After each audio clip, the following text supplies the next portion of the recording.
Hello friends, in my whole career I learned so many things, but then at the time of interviews I forgot those things. Then I decided to learn everything in such a way that at the time of interview I can revise my learning and can crack the interviews. Otherwise, what's the purpose? Therefore, for Node, I collected all the Node interview questions. Then I arranged them in a chapter wise sequence so that even if you are new to Node, you can still watch it, code it, and learn step by step. If you are experienced, then you can just watch and revise the questions by watching the video. And if you are really confident, then you can get this Excel file here, clicking on view answer for any question to open the answer in the PPT where all the answers are present. And both this Excel and PPT download links are present in description on discounted prices. Okay. Hey, my name is Happy and I have given and taken many interviews in my 15 years of experience. Right now, Node has the largest number of backend jobs in the market. So, if you are planning and preparing for a Node developer role, that's a great choice, and this video is for you. Now, let me show you the topics from which we will cover the 100 questions. The first section is Node basics and fundamentals. Here we will cover questions on topic like Node main features, project setups, modules, built-in modules in Node, everything. Then second section is Express framework. We will cover questions from Express basics, middleware, types of middleware, routing and template engines. Then in the third section, REST API. REST API basics, HTTP methods, codes, course, serialization, deserialization, authentication, authorization, etc. Many more topics are there and questions are there. In this video, I will explain the answers with the help of diagrams for better understanding, then code screenshots for practicality, and finally the simplest definition, which is very easy to remember. Okay, now before starting, I want to say all the best to you. May you also get the offer like many of my other students got who cracked the interviews. I record all the success stories and post it on my YouTube channel. So whenever you get the job or offer, just post a comment and share your success. For now, you can like or subscribe the channel. Okay, great. Now let's start with the first chapter. This is the first chapter covering very basic questions about Node. Even if you know these questions, still revise them at least once. Because sometimes we know only half the information and sometimes we know even incorrect information, okay? So you will get more pointers about Node after watching these questions. So let's start with the first question. What is Node.js? Now most of us know two things for sure. First, we have programming languages like Python, Java, JavaScript, C# for writing the code. Second, we have frameworks corresponding to these languages. For example, Django framework for Python, Spring for Java, Express for JavaScript, and .NET for C#. Of course, there can be more than one framework for a single language, right? Now, what is the role of framework? The role of framework is to simplify the creation of large applications. How? By providing many inbuilt and reusable libraries, classes, functions, etc. Okay, now as you can see, Node.js is not here, right? That means Node.js is neither a language nor a framework. So what is Node.js? Node.js is a runtime environment for executing JavaScript library. Now listen carefully. A runtime environment is an environment that executes the program. For example, CPython is the runtime environment for Django framework to execute the Python. Then JVM is for the Spring framework. Then CLR is for .NET framework, right? So basically, runtime environment is responsible for things like memory management and converting the high level language like Java, JavaScript, C Sharp to lower level languages. Lower languages like machine language, which your system can understand. Okay, so that is the job of runtime environment. Now, frameworks are like a wrapper over the runtime environment. Okay, so frameworks basically provide additional features over the runtime environment.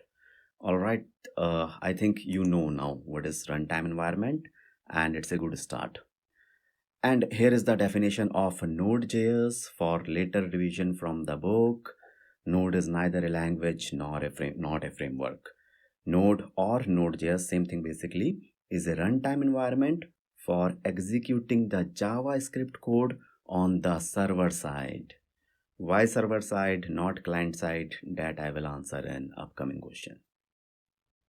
How Node is a runtime environment on the server side, and what is V8 basically? So let's quickly understand this. See, we have JavaScript language. Now JavaScript language will run and will be executed by the browsers like Chrome and others that we already know. How browsers run JavaScript? Basically, every browser has a JavaScript engine inside it. Like Chrome has the V8 JavaScript engine, Edge has Chakra, Firefox has SpiderMonkey. So inside Chrome browser, V8 is the JavaScript engine which runs the JavaScript code. Now, an engineer Ryan used the same V8 JavaScript engine and created Node.js as a wrapper over it. Okay, therefore, now with Node.js runtime environment, JavaScript can run outside the browser also. Okay, outside the browser. And as browser execute the JavaScript on client side, now we have the Node.js to execute the JavaScript on server side. When I say client side, it means browser. Okay, it's related to browser. And when I say server side, it's basically the backend. Okay, great. That's the whole idea, and same is written here. And a very simple and easy VA definition is also written here for later revision from the book. What is the difference between a framework and a runtime environment? I already covered this, but I am covering it separately this question so that you do not miss it when you are revising. Okay, so here are the languages, their runtime environments, and then their frameworks. Remember, one language can have more than one runtime environment and can have more than one frameworks. Okay, so it depends actually. And here is the definition of a runtime environment. The runtime environment focuses on providing the necessary infrastructure for the code execution and including some basic services like memory management and input output operations. Okay, that is runtime environment. Framework primarily focuses on simplifying the development process by offering a structured set of tools, libraries, best practices, reusable classes, and functions. Okay, so framework is like a wrapper over the runtime environment to make the application development process more and more simpler for the developers. That's the answer to this question. Here is a quick notification. If you are the kind of person who want to go extra mile or who do not want to miss anything, then here is a full node interview course with 100 more questions, in total 200 questions. Additional topics like MongoDB, scenario based, security, performance based, and many more questions are covered here. Also, the link of this PowerPoint and PDF book is in the description of this video for the revision purpose. Okay. Many students were able to crack the interviews via my courses, and you can be the next. All right, let's continue again with our next question. What is the difference between Node.js and Express.js? Again, a very short answer question. You already know this diagram, right? And the difference is here. Node.js is a runtime environment that allows the execution of JavaScript code on server side. whereas Express.js is a framework built on the top of the Node.js. It's like a wrapper over the Node.js. Why was it built or created, this Express.js? The answer is here. It is designed to simplify the process of building web applications and APIs by providing, simple routing system, middleware support, etc. To simplify, okay. So basically, by using Node plus Express, building server-side APIs will be very, very easy and fast. That's it. What are the differences between client side and server side? Very important question for understanding the complete flow from the client to the server. Let's quickly explore. So suppose you are a user and you open any website in your browser by entering the URL. Now one request will go to the UI server, which is mostly created in Angular, React, or any other UI side technology, okay? Now, for some simple operations like image download, that can be, and the operations which can be performed on the existing data, which is already there in your UI, like sorting, filtering, that can be done. These kind of operation can be done by the UI server itself. And the UI server send the HTML and JavaScript as a response to the user browser. Okay, but for some complex operations like fetching more data or different data, for that the client has to send the request to the backend or API server. And that server again written in the JavaScript language, but this time with the Node.js runtime. Okay. Then our Node API will fetch the data from the database, get the response, and send the response with the data back to the UI. So the UI will basically finally display the data to you. Now here, the browser and Node will both execute JavaScript, right? But there are differences between the way the browser will execute and the Node will execute. So let's see. First, the browser runs on the user web browser, whereas Node runs on the server. Nothing special. Second difference is HTML, CSS, and JavaScript are languages in the browser, whereas JavaScript is the language in Node. Next difference is document window navigator and event objects are present in the browser, but they are not there in the Node. So for example, this document.get element by ID. So that kind of things you cannot do in Node, because Node.js of course does not need any interaction with the direct interaction with the UI, right? Next difference is like request response server and data. These database objects are present in Node, but not in browser. So of course these are important objects for handling the request and response on the server side. So browser don't have much to do with it. Okay, last difference is browser responsibility is to handle the UI display interaction of the users and the client side logic, whereas the server side or Node handles business logic like data storage, access, authentication, authorization, etc. Great. So these are some differences between how the client side execute the JavaScript and the JavaScript in the server side Node. Congratulations on completing the first chapter of the Node basics. Now, my friend, if you have not yet started giving interviews, then start giving interviews, okay? Some interviews are very easy, and I hope we are not missing those opportunities. All right. Now, in this chapter, we will cover those questions on the main features of Node. Because of these features only, Node is so popular. We use them in our projects, but many times we do not know how they are working internally, okay? But after these questions, you will be never confused about the concept single threaded, multi-threaded, synchronous and asynchronous concepts. Okay, so let's start with the first question. What are the 7 main features of Node? This is a very important questions. We already have many technologies for creating the web applications like Java, .NET, etc. Right? Then why Node is the best choice now? That is because of the Node's features only, right? So here are the 7 features. Node, like JavaScript, is a single threaded. The program, second is for program in Node executes in a asynchronous way. Then Node applications are event driven. Then Node uses V8 JavaScript engine, which you already know. Then Node is cross platform, and therefore it feature can run on can any operating system, right?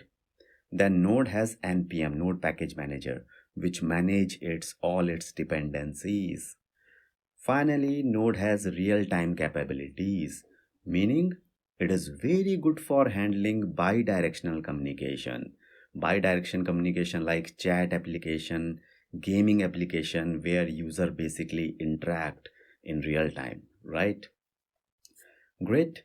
Now, in upcoming question, I will explain all the features one by one, and this I will show and I will also show the advantages, and I will show how those advantages are basically coming from these features only.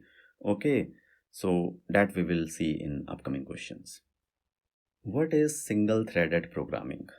Let's quickly understand. We already know first user from the browser send the request to the client and then to the server side, right? Now inside the server, suppose the request has to perform 5 independent tasks. For that, in the case of normal programming, a single thread will be created like this. Then first this thread T1 will start the task 1. Now listen carefully. Thread T1 now will wait until task 1 is completed. Okay, T1 is waiting. Once task 1 is completed, T1 will go to the task 2 and start it. And then again thread T1 will wait until the task 2 is completed. Then same for task 3, and finally the completion for task 4. The and after completion, like for after the task 4, the thread T1 will inform the API about the completion of all the tasks. Now this is simple, straightforward, single threaded programming, and it's a synchronous programming because here tasks are executing one by one, and one task is waiting for the previous tasks to be completed, right? But in Node or JavaScript, we can achieve asynchronous programming even with the single thread, and that I will explain you in the upcoming question. What is synchronous programming? Now, many have confusions between synchronous and single thread programming. For example, here is the single threaded execution, which I previously explained. Remember, single threaded programming means we are talking about single thread. Okay, a single thread is responsible for starting the task. Now, with a single thread, we can achieve both synchronous and asynchronous operations. Okay, here by using the single thread, we are doing synchronous operations. Because synchronous programming means each task should be performed one after the other. Okay, that's what we are doing here, right? So that is synchronous programming. The disadvantage of this synchronous programming approach is performance. This synchronous approach will take more time. See, a total like it's 10, then 8, 4, 5. Total 27 seconds will be taken to execute all the tasks. And one more problem is there. This synchronous approach is a blocking approach because here until task 1 is completed, task 2 has to wait, right? So task 1 is like a blocker for the tasks 2. So that is the blocking thing. Now in order to perform the task concurrently for improving the time performance, And for a non-blocking approach, we will see the asynchronous approach programming in the upcoming question by using what? Yes, node. Okay, which actually happened actually in node. Great. So finally here I have written the simplest definition for the synchronous programming, which I already explained, and also the difference between synchronous and single thread programming for later revision purpose. What is multi-threaded programming? Let's quickly understand multi-threaded programming so that we know the difference between single thread and multi-threaded. So here the user and client side send the request to the server, you already know. Then the server will first create a thread T1 which will start this task 1. Okay, now listen carefully. In a multi-threaded approach, when one thread starts one task and then it sees another task after that, then immediately another new thread T2 will be created, and that T2 will start the tasks too. Okay, so while the T1 thread is waiting for task 1 to be completed, in parallel the new thread T2 will start task 2, and therefore both tasks are being executed in parallel. Similarly, when T2 start task 2, then for the next task 3, another T3 is created which will start task 3, and then T4 thread is created for task 4. Finally, you can see how different tasks have different threads in a multi-threaded environment. This approach is very good for CPU intensive tasks where many tasks has to be performed parallelly. If you remember our computer processor, and it has multiple cores, right? So having more cores means they are much better for multi-threaded programming applications. Okay, for heavy desktop software it is very good, this multi-threading approach. But for internet APIs, this multi-threaded approach can be a problem because multiple threads can create deadlock problems if not properly handled. That's why we prefer a single threaded asynchronous approach for JavaScript and Node applications. What is asynchronous programming? Now, this is our main target, and this is what we will use in our Node applications. Previously, we saw how synchronous programming is not good for performance, and also it's a blocking approach. That's also something we will solve here. In Node.js, suppose a request has to complete 4 tasks, okay, like this. Then first a single thread is created which will initiate the task 1, okay. Now listen carefully. Now this thread T1 will not wait for this task 1 to be completed, will not wait, okay. Instead, after initiating task 1, this thread T1 will immediately jump onto to initiate or start the next task 2. Then after initiating task 2, T1 jumps on to initiate task 3 and then task 4. Great. Now you have the most important point about single-threaded asynchronous operations. And the point is that our single thread T1 is just initiating the task and not waiting for its completion, right? So now you can imagine how in this case our tasks are running concurrently. And if you remember, in synchronous way, the total time was 10 plus 8 plus 5 for 4 plus 5, right? 27 seconds total, which is the least time. But now the total time taken can be 10 seconds in the best case, but time can be something more. It depends on your hardware also. Okay, but in any case, it will be better than the synchronous operation. So that was we solved the first problem, the time and performance problem. Another problem was the blocking issue. So here task 1, 2, 3, 4 while executing are not blocking the execution of the next task. Okay, so when task 1 is executing, tasks two in parallel concurrently can also execute. Okay, so therefore it's a non-blocking way, the synchronous approach. All right, that's all about asynchronous programming. Now you might ask one more question, like when task 1 is executing independently, then this thread T1 is busy in starting the other tasks, right? It is doing its work. So how the system will know when the task 1 is finished? So there comes the role of the events in Node. Whenever any task is completed or finished, it will raise an event.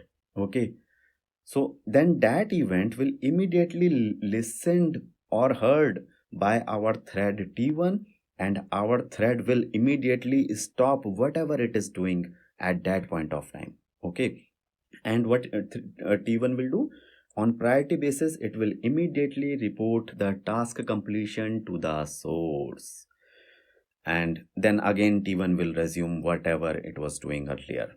So that's why we also call Node.js has an asynchronous programming approach and also the event-driven architecture. Okay. In upcoming question, I will discuss more about events. Before that, here are some steps for the execution of asynchronous operations using a single thread in a node, which I already explained, writing it down for quick revision later from the book. And here is the simplest and most complete definition of asynchronous. In Node, asynchronous flow can be achieved by its single-threaded, non-blocking, and event-driven architecture. Remember in JavaScript also, by using the async await or promises, you can achieve this asynchronous programming. Okay. What is the difference between synchronous and asynchronous programming? I already explained them separately, but here I have also written down the differences. It's point by point, and you can see I have also pointed out the advantages of the asynchronous programming over the synchronous programming. So if you understand synchronous asynchronous programming, then these differences and advantages are very easy to understand. You can either pause the video and read it, or later you can revise the differences from the book. That's the quick answer of this question. What are events, event emitter, event queue, event loop, and event driven in Node? All right, this question will clear up all your concepts about the events in Node. First of all, what is an event? An event is like a signal that something has happened in a program, like a notification, like a action has happened. Like if you remember, we have those click events in the UI, right? So now these events or notification must have some source from where these events are originated, right? So these sources are called event emitters, who generate the events like this event 1 and event 2. All generated events are then stored in a queue, okay, which we call what? Event queue in Node. Okay, clear until now? Then Node will pick one event at a time, and the event handler, or we can also say it event listener, will perform the code as per the event requirement. So basically here you will write the code that how you want to handle the event in your application. Okay, so it's nothing like event handler is nothing but it's a function, okay, so written by us. Okay, in case of threads, it is written by the node to how to handle it asynchronously inside the node runtime environment. Okay, all right, after that the next event will be picked by the event handler from the event queue, and it goes on like next event, so on, so on and so on. So the picking up of these events like this one by one from the event queue in order in the same order is called the event loop. Okay, so great. That's the whole story. Easy, right? About how the events are originated and how they processed. And also here I have written the simplest and the most easy to understand definitions of events, event emitters, event queues, event handlers, and event loops. Okay, all I already explained. And finally, we have this event-driven architecture. Event-driven architecture is a combination of all of the above. What does it mean? It means operations in Node are driven by or based on the events only. Okay, driven by events. So that's why we call Node as the event-driven architecture. Great, that's the answer to this question. What are the main features and advantages of Node? So in interviews, many times we directly started speaking about the advantages of Node without relating them with the features. For a great answer, you should know that from where the advantages are coming. Okay, every advantage in any technology comes from some features of that technology, right? So therefore, if we are able to relate both features and advantage, then it's a great answer, and you will also feel it after listening this answer. Here are the 5 features you already know, right? Now, Node.js has asynchronous operation. It has a Google Chrome V8 JS engine. It has event-driven architecture. It's a cross-platform, and it uses the JavaScript language. Okay, so these are the features. Now, here are the advantage we get from these features. First, because of asynchronous, Node.js can enable handling multiple concurrent requests and can do non-blocking execution of threads, right? Then second, because of Node it is built in V8 JavaScript engine from Google Chrome. Therefore, Node.js execute code very fast, very quickly. Okay, JavaScript engine only executes your JavaScript code, right? Next advantage is because Node is event-driven architecture, therefore it is very efficient in handling asynchronous operations and events. Okay, handling events will be very easy. Because threads will respond as per the events generated, if you remember the asynchronous operations, right? Also in the chat applications, gaming applications, why events are important? Because there are too many events generated when bi-directional communication in chat applications. So that will be very easy, and then Node will be a great choice. Okay. Next is cross platform. It supports deployment on various operating systems like Windows, Linux, and which basically enhancing the flexibility of your application so that it can be hosted in any operating system. Then next advantage is, as we code in the JavaScript language only in Node, so basically there is no need to learn a new programming language. Okay, so that's also an advantage.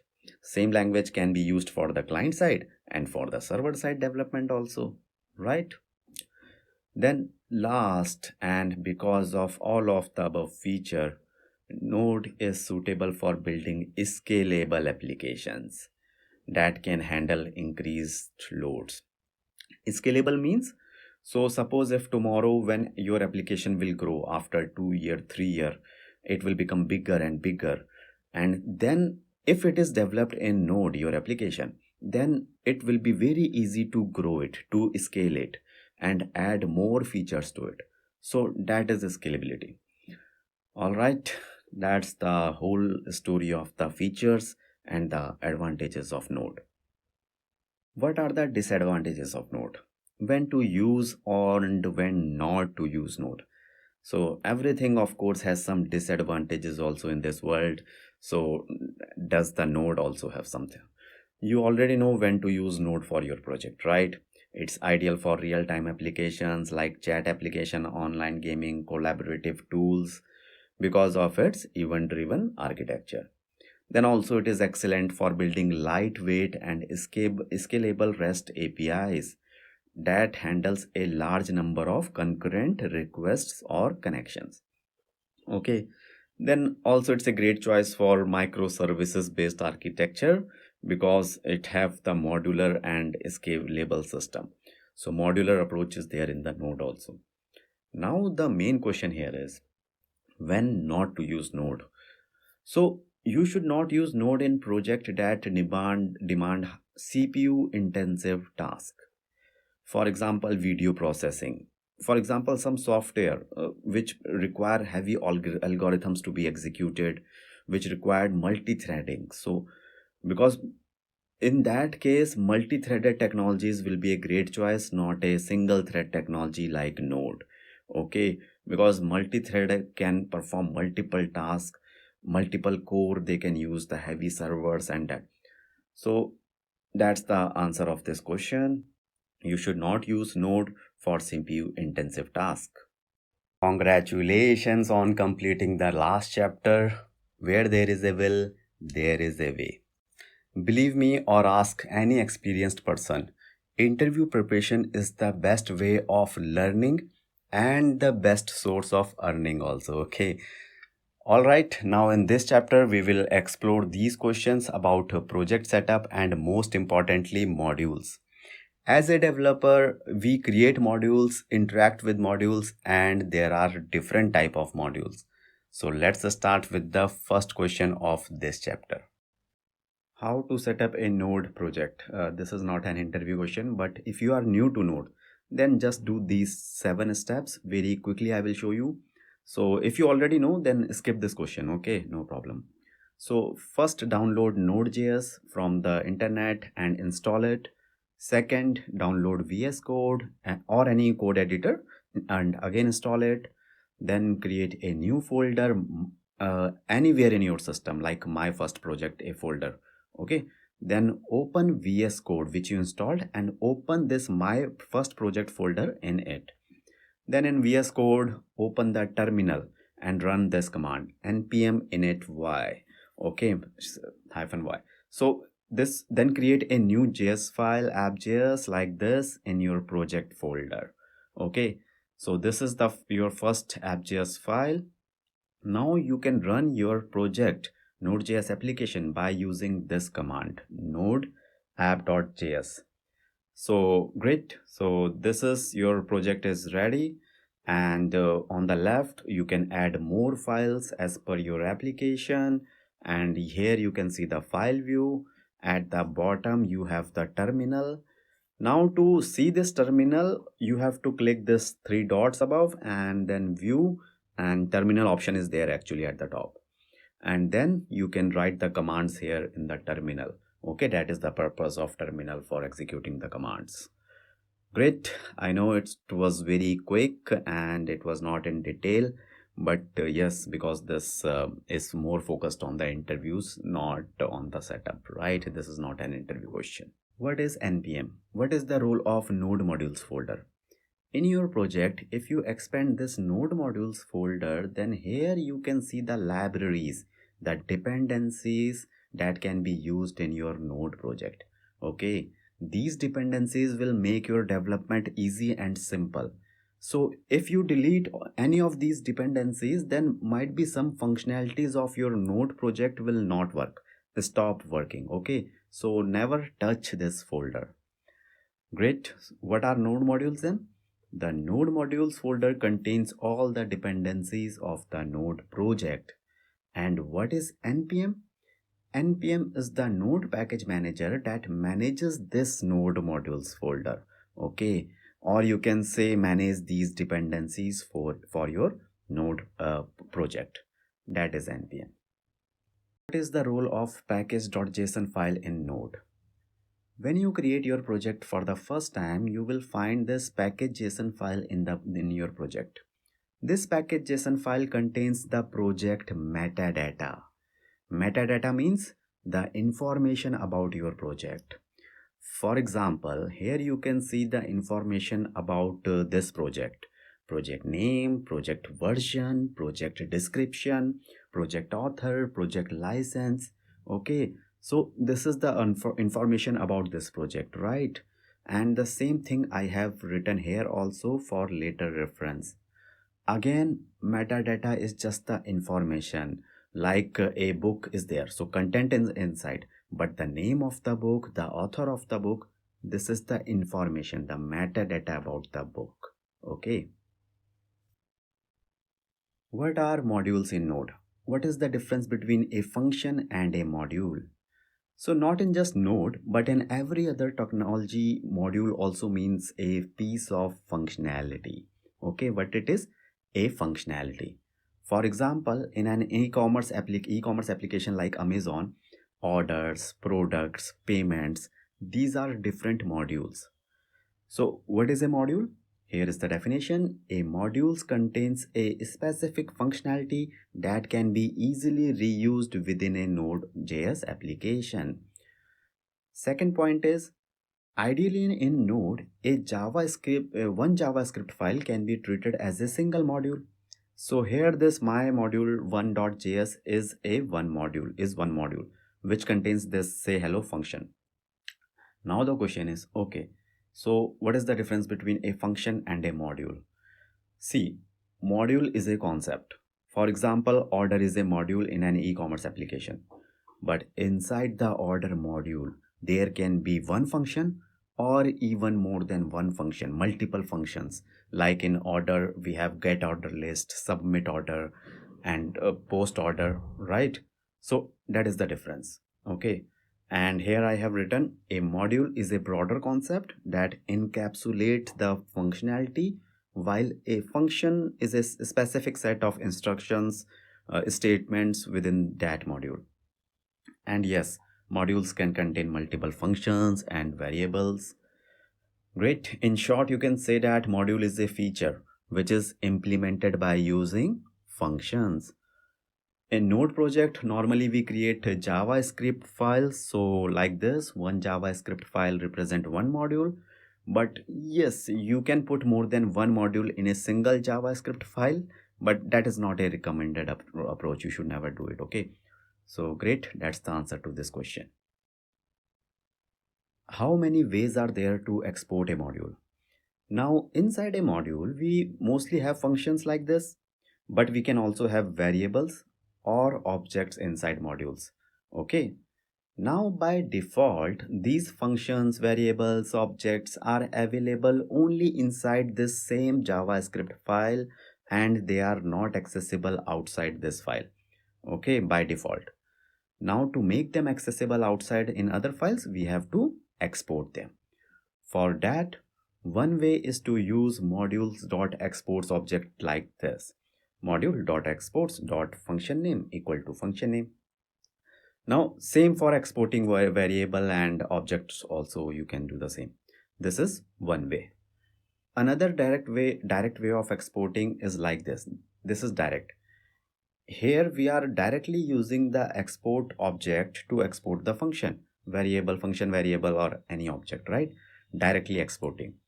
There is no need to write separate export statements in this case, and this is like a shortcut approach which is very famous nowadays, and the same is written above them for later revision from the book. A very short and simple question: what will happen if you do not export the module? You know the answer.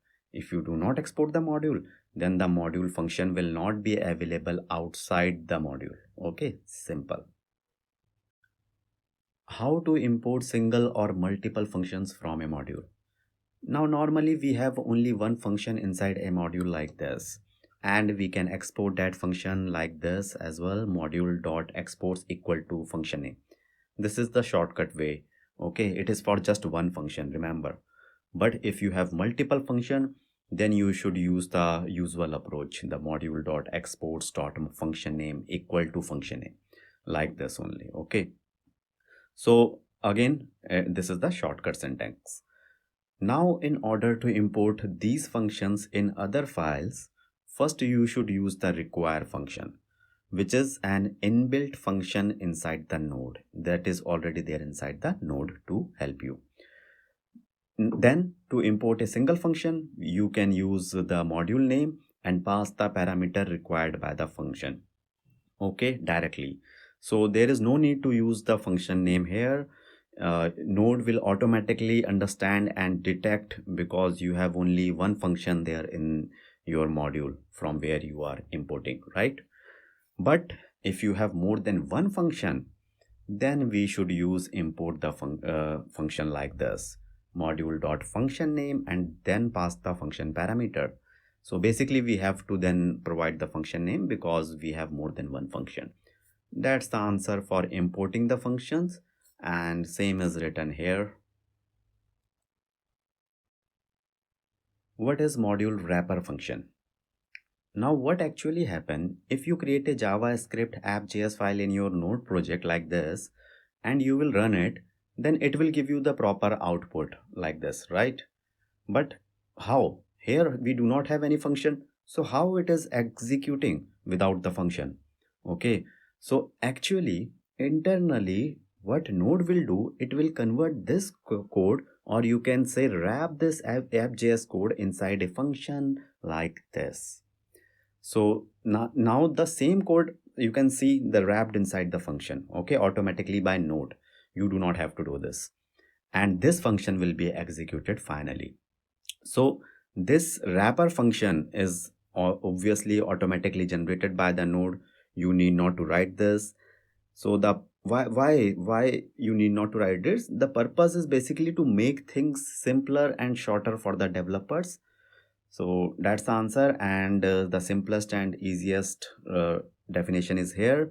In Node.js, each module is wrapped in a function which we call the module wrapper function before it is executed, right? What are the types of modules in Node? We have three types of modules in Node.js. First is built-in modules, or we also call them core modules. These are already present modules in the Node.js that provides essential functionalities, common functionalities. For example, file system, HTTP server, path manipulation, utilities. So these are modules are provided by the Node. We have to just import them and use them, and we can call their functions. Okay. Second type of modules are local modules. These are the user defined modules which as a developer we have to develop, like developers have to develop as per their project requirements. Okay. So then we can create these modules, we can export their functions, these modules, so that other files in our project we can also use there also. Okay. Last are third party modules. These are like external packages or libraries created by the community outside, basically for providing the additional functionalities for your Node projects. Now to use them you have to first install them, okay, because they are not already present in your Node. And then you can install by npm install commands, and like this npm install Lodash. This Lodash is a external package, okay, third party module, and then you can use them in your application. Great, these are the three types of module, and all I have explained is written here for later revision from the book. Great job, my friend. You will always find people's last year, this year, next year who are always complaining about the job market. But basically, they are saying, I'm satisfied and I'm not looking for the job change. Okay. That is their mindset. Negativity is there, but you have to be just calm, think positively, and take actions. Okay. All right, coming back to this chapter, now we will explore these questions on top built-in modules.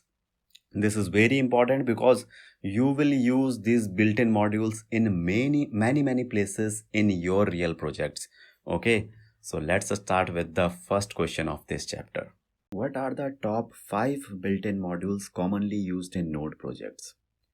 Now there are many built-in modules in Node, but the most famous and most used modules are these: FS module, path module, OS module, events, and HTTP modules. I will quickly cover the role and the importance of these modules in the upcoming questions. Explain the role of the FS module. Name some functions of it. This is one of the most important built-in modules in Node.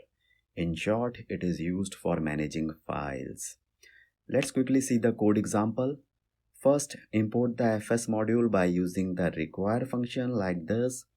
Then you can use the read file function of the FS module to read the contents of a file asynchronously. Here the first parameter is the name of the file from which we are reading.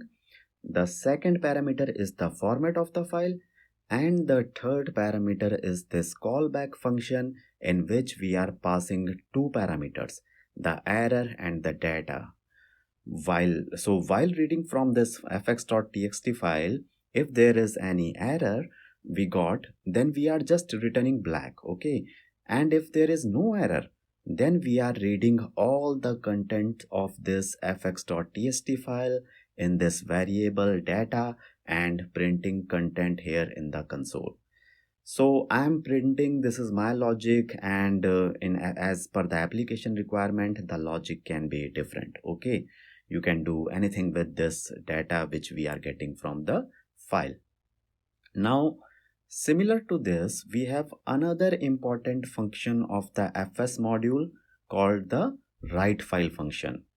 Here the first parameter is the blank or empty file name. This is blank, where we will write the content, okay? This is write function.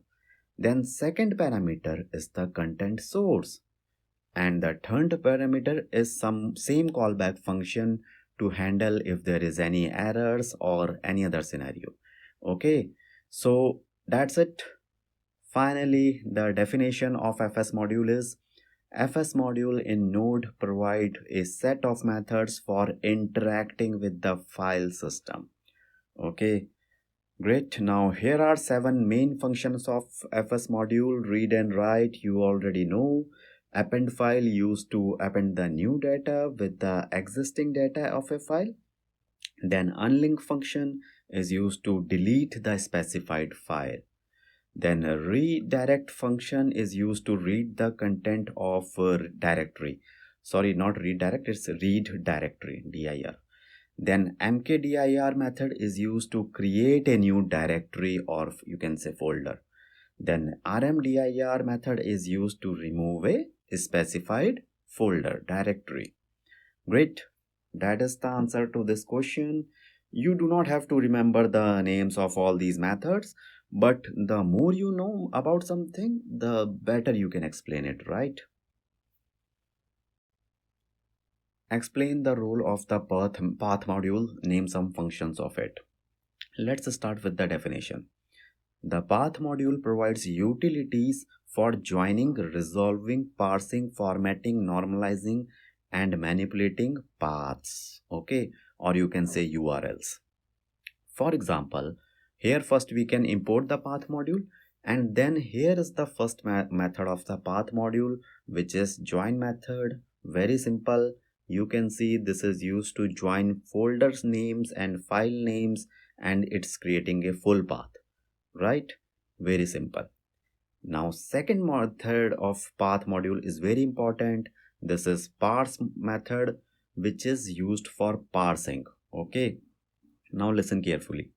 Parsing means whatever string you pass here as a parameter, our parse method will convert that string into an object, and that object I am printing here. See, this object will always have these properties: root name, directory or folder name, base name, file extension name, and file name. These are properties of the object. So what happened?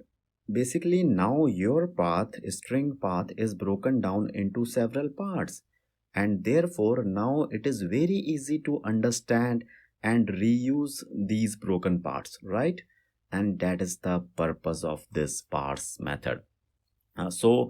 Because now you can perform separate operations on these separate object properties as per your application requirement, okay?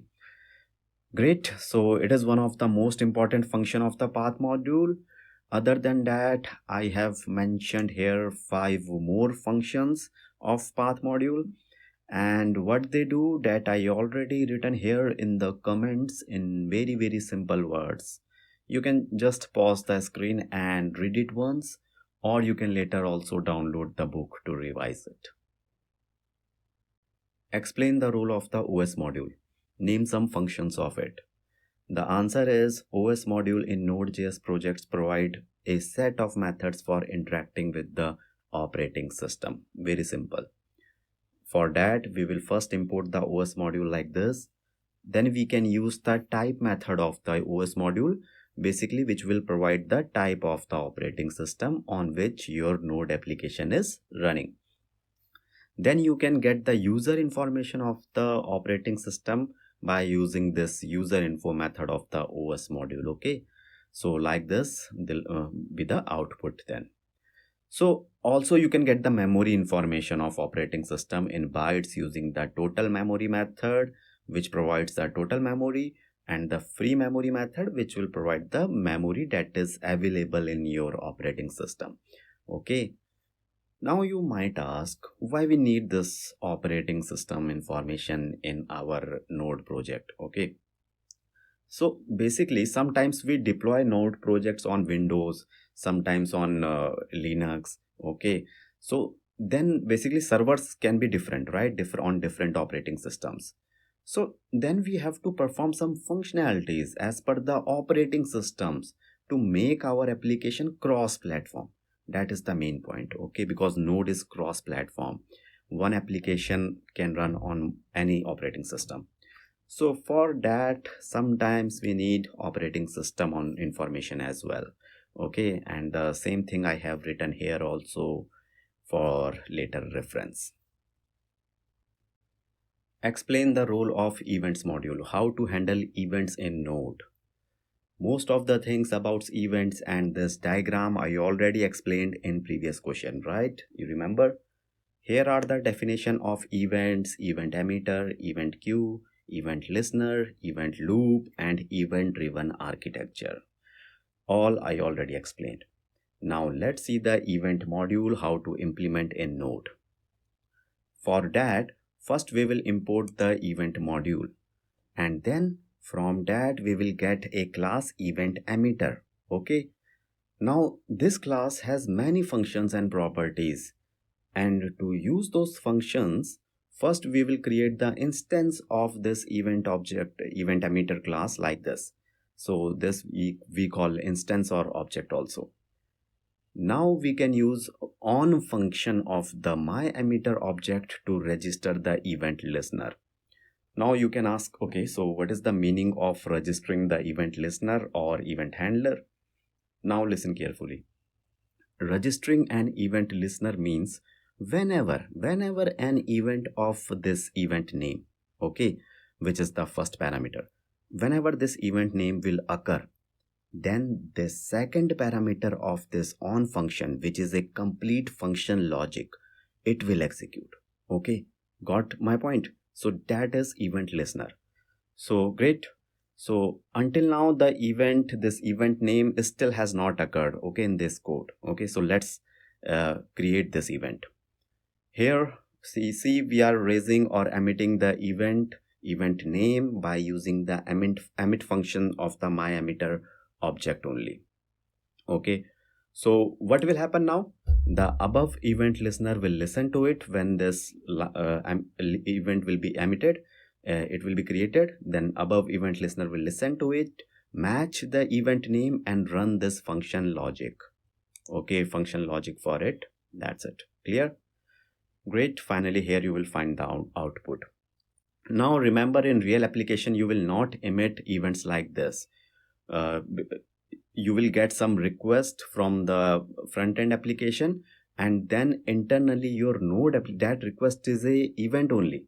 Okay, and then your node application will handle and then assign it to the get post put, okay, which you will do in your code. So, and also remember here, first we have to register the event listener before emitting the events. If you emit the event first and then you will register the event listener code, that means event listener is not yet registered, and hence you will get the error. Great. That's the whole story of the event implementation in the code. And here I have written a few points about again about event emitter, which I already explained, and I hope you liked this answer. What are event arguments? In the previous question, I explained you this code, right? How can we import the events module, get the event emitter class? From there we created the myEmitter object. Then we registered the event listener by using the on method of the myEmitter object. Now, when we are emitting the event, then we can also pass some additional information in the form of parameters like these argument 1 and argument 2 along with the event. And that additional information is called event arguments. These arguments will then be received by these parameter of the callback function above, and then we can use them inside the function as per our application requirement. Okay, so in short, if you want to pass some data along with the event, then you can use this event arguments, and the same thing is written here also. What is the difference between a function and an event? Sometimes we get confused by these kind of questions, so let's remove the confusion 100% today. What is a function first? You already know. A function is a reusable piece of code in your application that performs a specific task whenever that function is called. Right? Clear? Whereas events represent an action. Okay. For example, when your Node API application gets some request from a front-end server like this, that means some action happened, and therefore an event will be created in your Node application.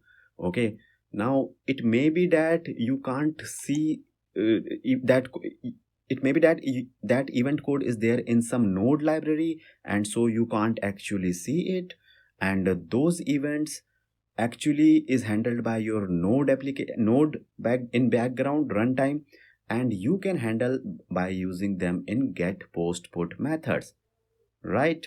So remember, internally events can call single or multiple function to do the task. So events are like when some event is created, then function will be executed. Functions can also execute. So that is the difference, and that is the short answer to this question. Same is I have written here whatever I have explained in a very short format. What is the role of HTTP module in Node? This is one of the most important modules in Node. Let's first quickly understand the request flow before understanding the role of the HTTP module in a Node application. Suppose you are a user and you open a Node API based website in your browser.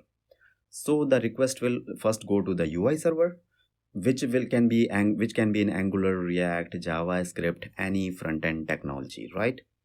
Now for static data like images, styles, or for existing data operation, like if a user will do sorting, filtering on the existing orders or in e-commerce application, for these kind of operation the UI server only will do it by itself and send the response back.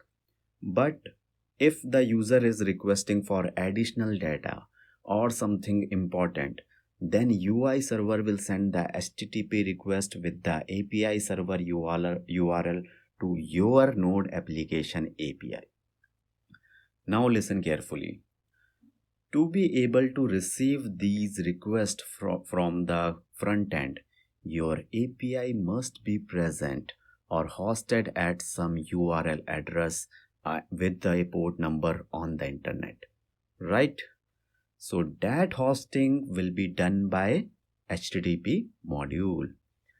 So the HTTP module will create an HTTP server that will be listening to the HTTP request from the UI, and then the same HTTP module will send back the HTTP response to these UI, and then UI will of course send the response to the user browser. Great. I think now you know the role of the HTTP module, right? In upcoming question we will quickly see the implementation also, but and same thing I have written here.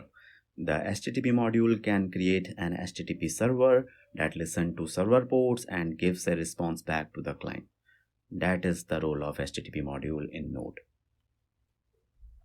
What is the role of create server method of the HTTP module? Answer is very simple. The create server method of the HTTP module in Node is used to create an HTTP server. Now let me show you the code quickly, and in 5 steps we will create the HTTP server by using HTTP module. Okay, first step is import the HTTP module.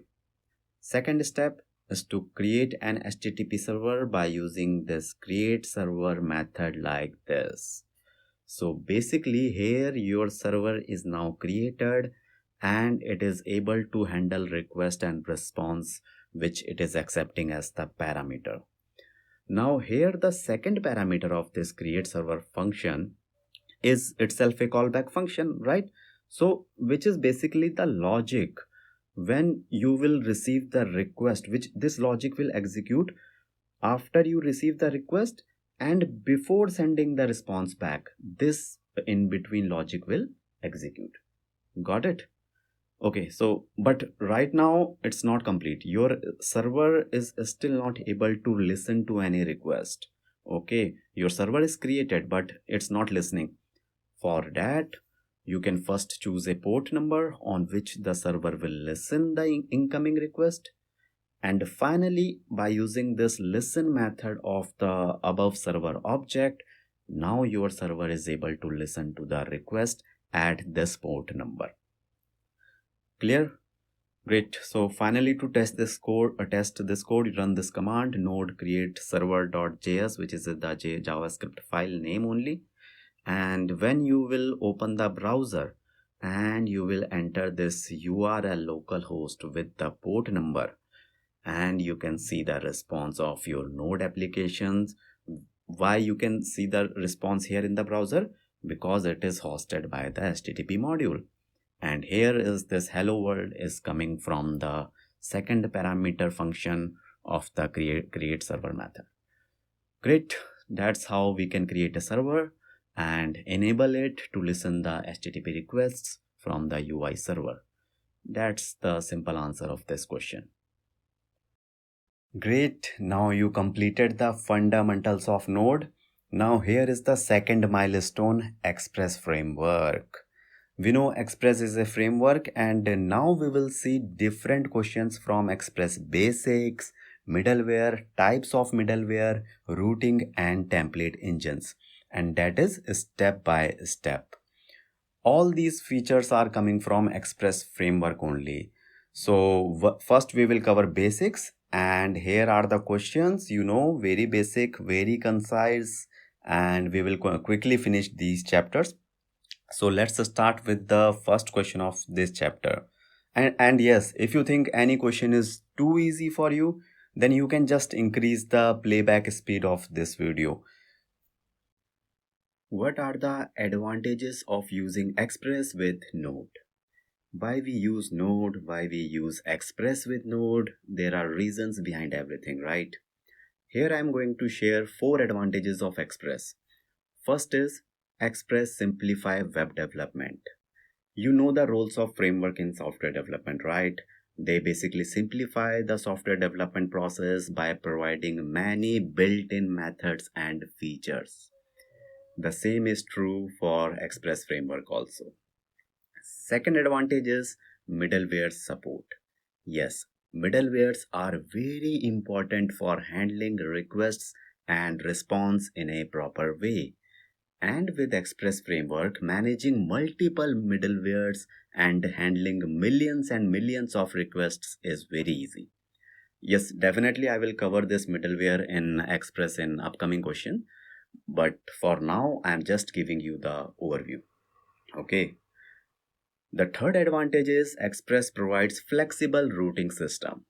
So basically when any request come, you must redirect them properly to the methods of your REST API, okay, based on the request URL, right? So therefore, with Express framework, it is simple to understand the URL patterns and redirect them properly with minimum amount of code. That is the benefit. Again, I will cover this routing in Express in upcoming questions, okay, in detail. Then last advantage is template engine integration. So sometimes we create some dynamic HTML at server side rather than client side. And template engine integration help us in creating those dynamic HTML content. And basically here we combine the HTML template with the data from the database or anywhere. So basically, Express framework will make this process very easy and simple for you. Great. These are some of the top advantages and features of Express which you must remember. I will also cover their implementation separately in detail in upcoming questions. But alright, I think I also have written very simple description here also, which I already explained. But yes, this can help you in the last minute quick revision just before the interviews. Okay, that's it. How do you install Express in a Node project? This is not an interview question, but if you are new to Express, then the answer is very simple. Open the terminal in your code VS project and run this command: npm install Express and press enter. And yes, this will install the Express framework for your project, and now you can use the features of the Express in your project. Okay, so that was the short answer of this question. How to create an HTTP server using Express.js. Setting up HTTP server without much code is one of the primary responsibility of this Express framework. Okay, if you remember, then to set up HTTP server, we use HTTP module, right? And that was without this Express framework. First, we import the HTTP module, then we use the create server method of the HTTP module to create the server like this. Now the server is created, but it is not yet hosted, or you can say server right now can't listen to the requests from the client. So to be able to listen to the request from AI, first we will set a port number, and then we have to use this listen method of the server. This all I already explained. Now the server will be able to listen to the request from the UI. Remember, if you do not listen the request, then the URL localhost 3000 will not work in the browser. Okay, this is the process for creating a server using the HTTP module. Now the same can be achieved using the Express framework in Node. To create it's a 4-step process. Okay, how to do this? First, import the Express. Before, of course, you have to install the Express, right? Second, create an Express application and assign it to the app variable. This means now your server is created, okay, and the name of the server is app. See, here you do not have to use the create server method, so that code you are saving here. Then set the port number, and then we will call the listen method of this app server, which is basically start the Express server. That is the whole process of creating an HTTP server using the Express framework. Very simple and basic. Now you can ask one thing: when we already have this HTTP module, then why we are using the Express module for creating server? The answer, I think you already know, because creating server Express framework this is only one feature, but Express framework will provide many other advantages which we will also explore in the upcoming questions. Okay, so that's the answer to this question, and here I have written also it at the top. How do you create and start the Express application? This question I already covered, but I'm just putting it down here, writing it down, this question, for revision purpose, so that when you are revising all the questions list, then you don't miss the small things. Okay, so you already know the answer. To create an Express application, we have to first import the Express module and then call the Express function to create the server. Okay, secondly, you can start the server or listen to the request from the UI or from anywhere, any client, by calling the listen method of this application server. Okay, here you have to provide these two parameters. First, the port number, and second is the message you want to log, but yes, it is optional. Great, that's the quick answer to this question. As I said, the last chapter was very quick, and here is the next chapter, Express, that is middleware. Middleware is like the middleman who helps you in reaching your destination. Okay, for example, Node, JavaScript, React, Angular, all these are middlewares, or you can say middlemans, which helps you in becoming the full stack developer, right? So here are the questions which we will explore in this chapter. What is middleware? How to implement is? What is the next parameter? What is request pipeline, etc., etc. So let's start with the first question of this chapter. What is middleware in Express.js and when to use them? Very important question. Let's understand with the help of a flow diagram. First, we already know we have a front end and here is our REST API, suppose. Now let's suppose it is created in Express, right? That we have to assume. Now the HTTP request will come from the front end, and first inside the REST API, the request will hit the middleware. Okay.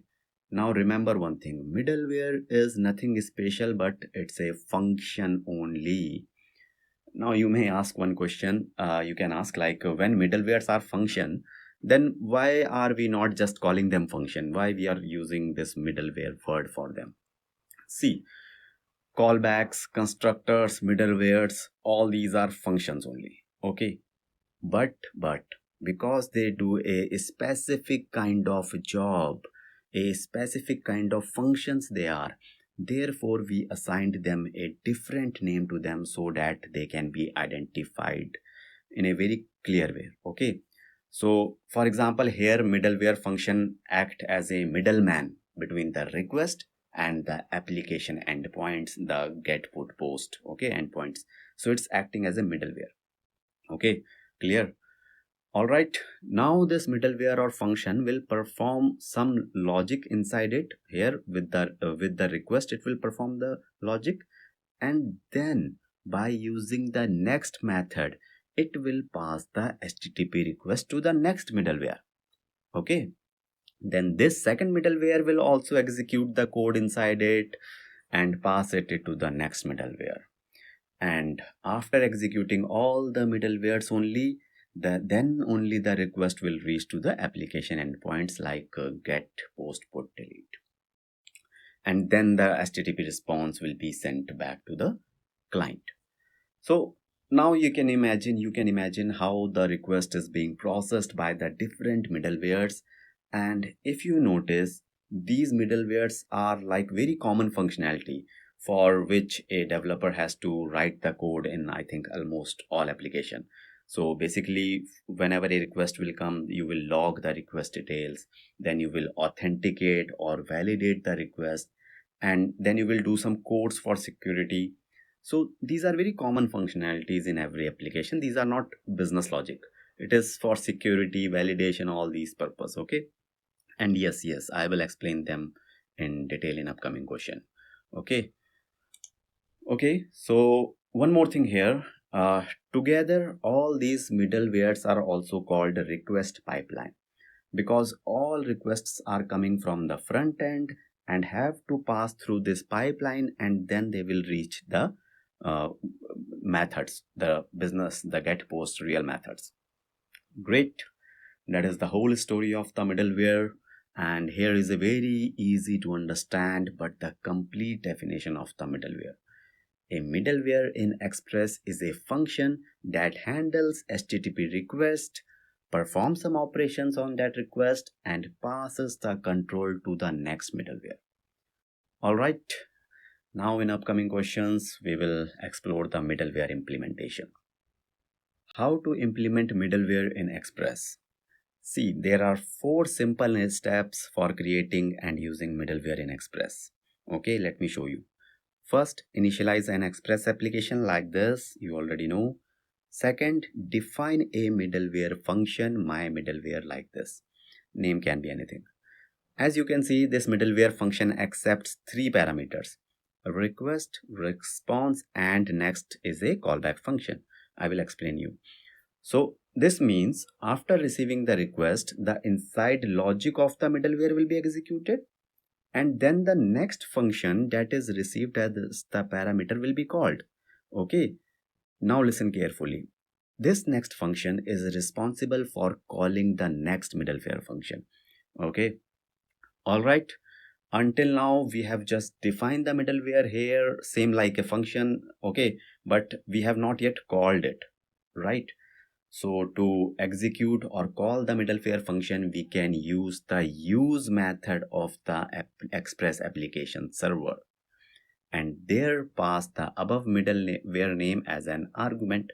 Okay, so now when request will see this code, then the above defined middleware will be executed, and after that, as usual, we can use the listen method of the application server so that our server can listen to the request from the UI or somewhere else. That's it. Now if you open the browser and with this URL, then you will see the response. Because when app.use is executed here in code, the middleware code will be executed, and from there this response.send will send this as response. Okay, clear? Got it? Great. That is how a very simple middleware is first defined and then executed by using the app.use method. And all the steps I have written here for later reference so that there will not be any confusion, although I have explained all these 4 steps already. What is the purpose of the app.use function in Express? Very short question, but very important one, and you already know the 90% of the answer. I like this. After creating or defining the middleware, the app.use method of application server is used to execute the middleware globally. Remember, globally, and for all requests. Remember, for all requests. Okay, the same thing is written here. Globally, you understand, use method will execute this middleware for all kinds of requests, like request method like get, put, post, delete, all methods. So that's why we are calling it globally. Now yes, there are other methods also apart from app.use which can only specific methods they will execute, and they will not, then the middleware will be executed will only with a specific kind of methods, not with others, and that I will explain you in upcoming questions. Okay, but now you completely know what is app.use. What is the purpose of the next parameter in Express.js? Again, I think you know 70% of the answer, but now let's make it 100% because this is very important. We know how to define the middleware like this, right? Now our question is what this next parameter or next function is doing here. Because we are receiving this function as the parameter above, therefore it's a callback function. Okay, I hope you know callback function. When we receive any function as the parameter, that is the callback function. Now remember, in most applications we have more than one middleware. Okay, so for example here we have this another middleware defined like this. Then first we will execute the first middleware by using this method. Now when this middleware execution is completed, after that, in order to send the execution to the next middleware, we will call the next function at the end of the first middleware. Okay, and therefore then only this next middleware will be executed. Otherwise, if you will not use this next function, then next middleware will never be executed. So that then we will of course start the server, and finally we will get the output like this. And here you can see interview from the first middleware and happy is from the second middleware. And also that is the explanation, and here is also I have written the answer and the simplest definition of the next callback function. The next parameter is a callback function which is used to pass control to the next middleware function in the stack. Okay, and again this next function is a inbuilt function present in the Express framework, so that's why we use Express framework. Okay, it provides so many things that even we sometimes don't know how many things like it has providing to us. Great, that's the answer to this question.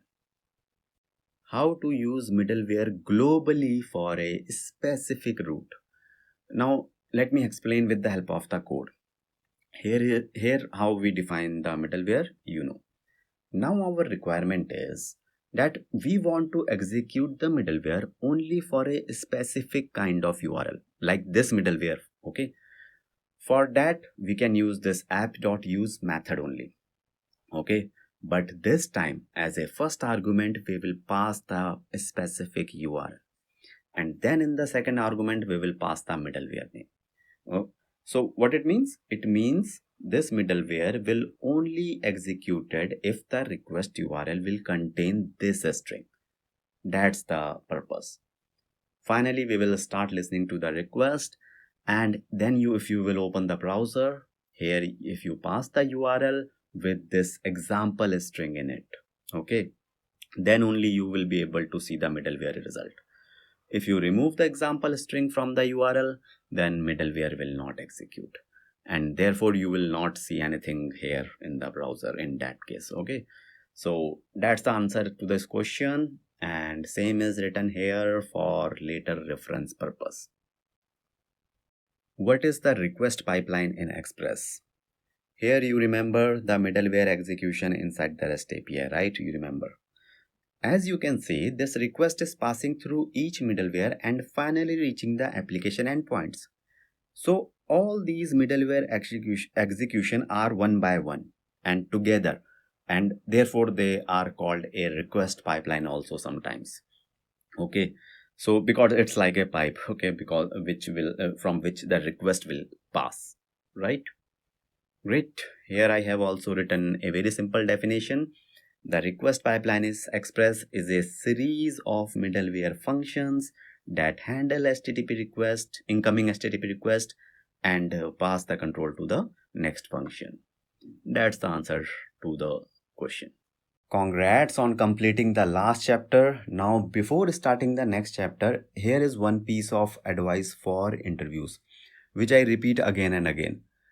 Remember, never answer the questions in just one line. Try to explain the answers with definitions and example, and most importantly, say that in my own last project I used middlewares for logging purpose, authentication purpose, etc, etc. Okay, so this will show the interviewer that you have really used the concepts in your own project, and that is very important.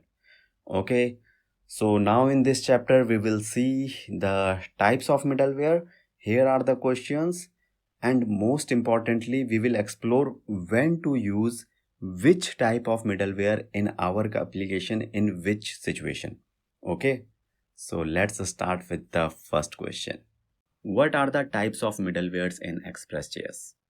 Yes, there are multiple types of middlewares, and here I will just share their names, and in upcoming questions I will explain them one by one. The first type is application level middleware.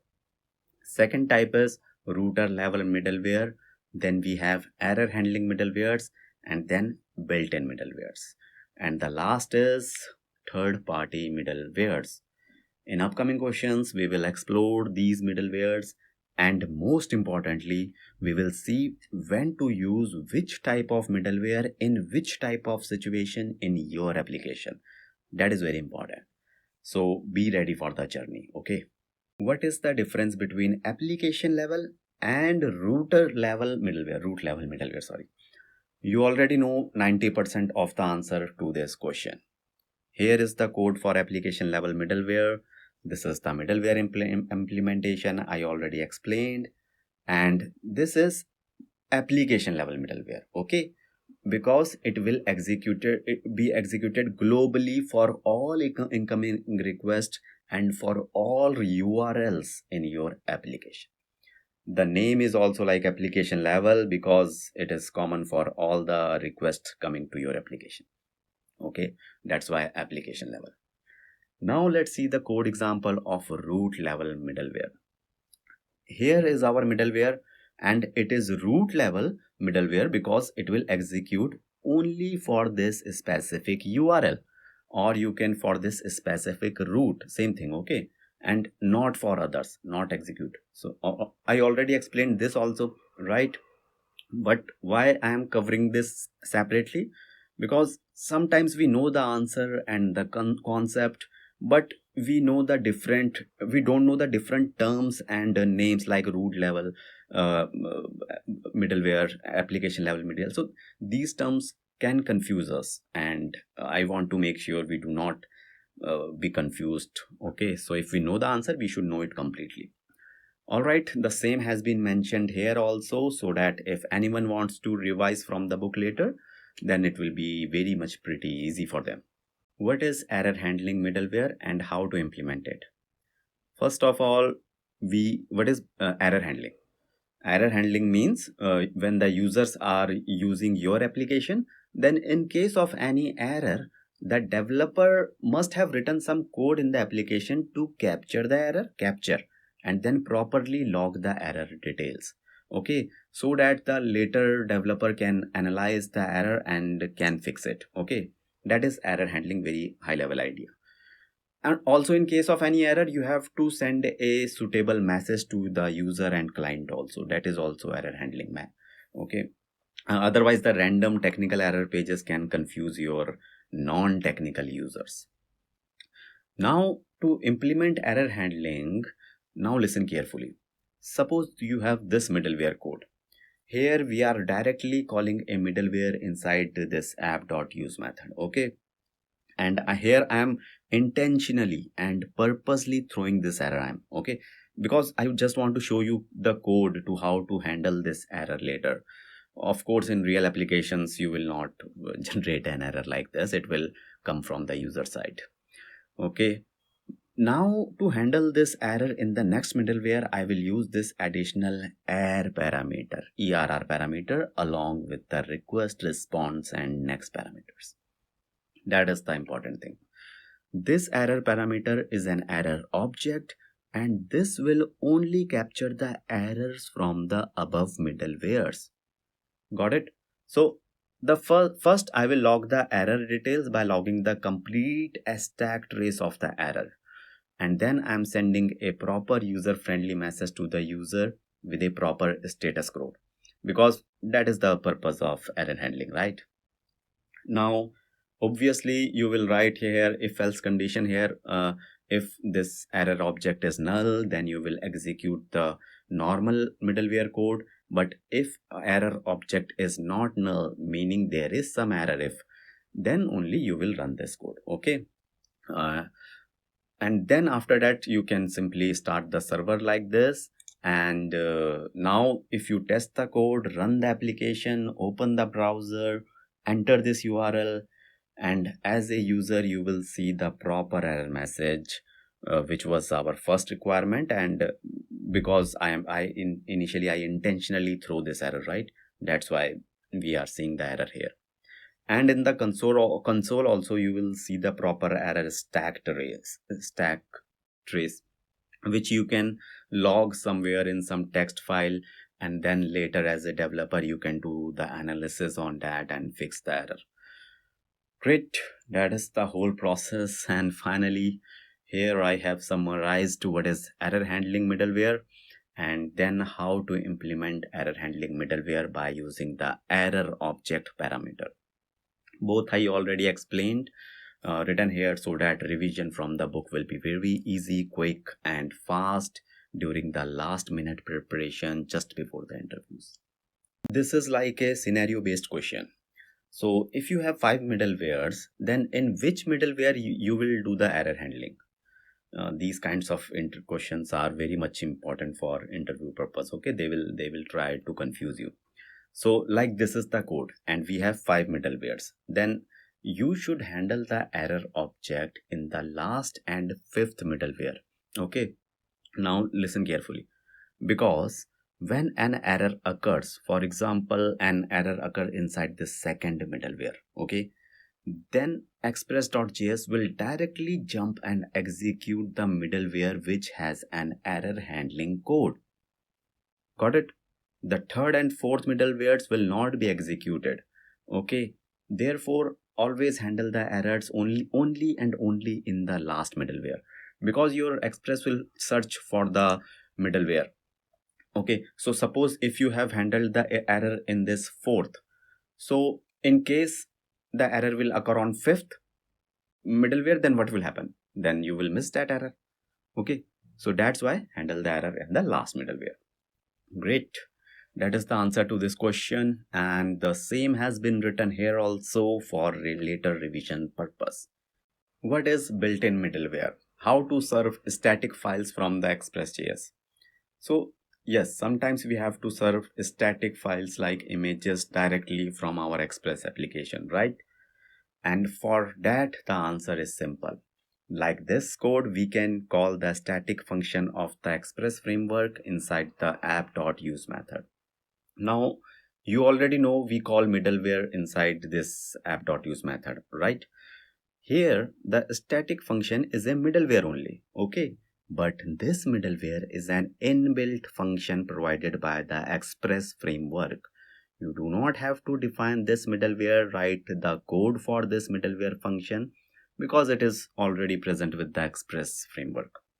Okay, so like this, there are many other inbuilt middlewares also provided by the Express framework to make the developers work simpler. And great, now all your static files inside the public folder will be available directly. When I say directly means we do not normally need any authentication process for the static files. Okay, uh, uh, and then in the code we can call the rest of the middlewares and then start the server like this.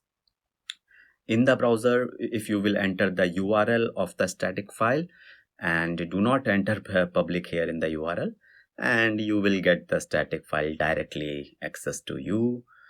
This is the role of the static middleware, which is an example of the built-in inbuilt or built-in, same thing, okay, middleware.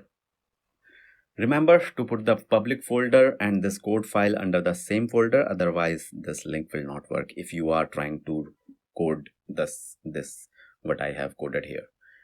Great, that is the answer to this question, and the same is written here for later revision. What are third-party middlewares? Give some examples. Okay, so we as developers can create our own middlewares, right? Then we can use the inbuilt middlewares from the Express framework. Okay, then we can also have this third-party middlewares. Third party, because these middlewares are not part of the Express frameworks, and we are also not creating them as a developer. Basically, externally, some come from community, some developer will create these, okay, and we can use them. Okay, for that, first we have to install them by using this npm install command. So see, all these helmet, body parser, compression, these are very popular third-party middlewares. Maybe later in question I will discuss them, but now you know what is third-party middlewares provided from the community externally. We have to install them. Built-in middlewares, we do not install them. Okay, so then in the code we have to import them like this. Then we can call them inside the app.use method. Very simple. And here in comments I have also written about the use of these specific third party middlewares. For example, this helmet is used for setting HTTP security headers. Okay, then this body parser middleware, basically the requests which are coming, it will parse them. Okay, it will crawl them, check what are the contents of the request. Okay, then this compression middleware for compressing the HTTP responses. So this is used for the performance, improving the performance. Basically, the responses going from your applications, we will compress them as much as possible. Then their size will be less, and that will improve the performance. Okay, great. These are just examples, and there are many more which you can use in your application as per your application requirements, right? Okay, now you know what are third-party middlewares and how to implement them. Finally, here I have written the simplest definition of this third-party middleware. Then I written common purpose of them, what are their purpose, and finally some examples also. I hope this information is enough to understand the third-party middlewares, right? Can you summarize all the types of middlewares? Yeah, this is just like a revision question, and very theoretical answer, very short format I will provide you. If you understand all the previous questions, the types of middlewares, then here is like the one line definition for all those middlewares. Okay, and here it is. I think you already know them, but why I'm writing it down here? To recollect all your memories, all the previous learnings, because sometimes we have very less time to revise. Just check out this question and you are ready, but of course you have that prior foundation. Okay, that's the answer to this question. What are the advantages of using middlewares in Express.js? Very important question, and the good news is you already know the answer, but I'm writing it down here because sometimes we know the answer but we don't know the right words to how to explain. Okay, so that's why you will learn the words here, not answer you already know. Okay, first advantage is modularity.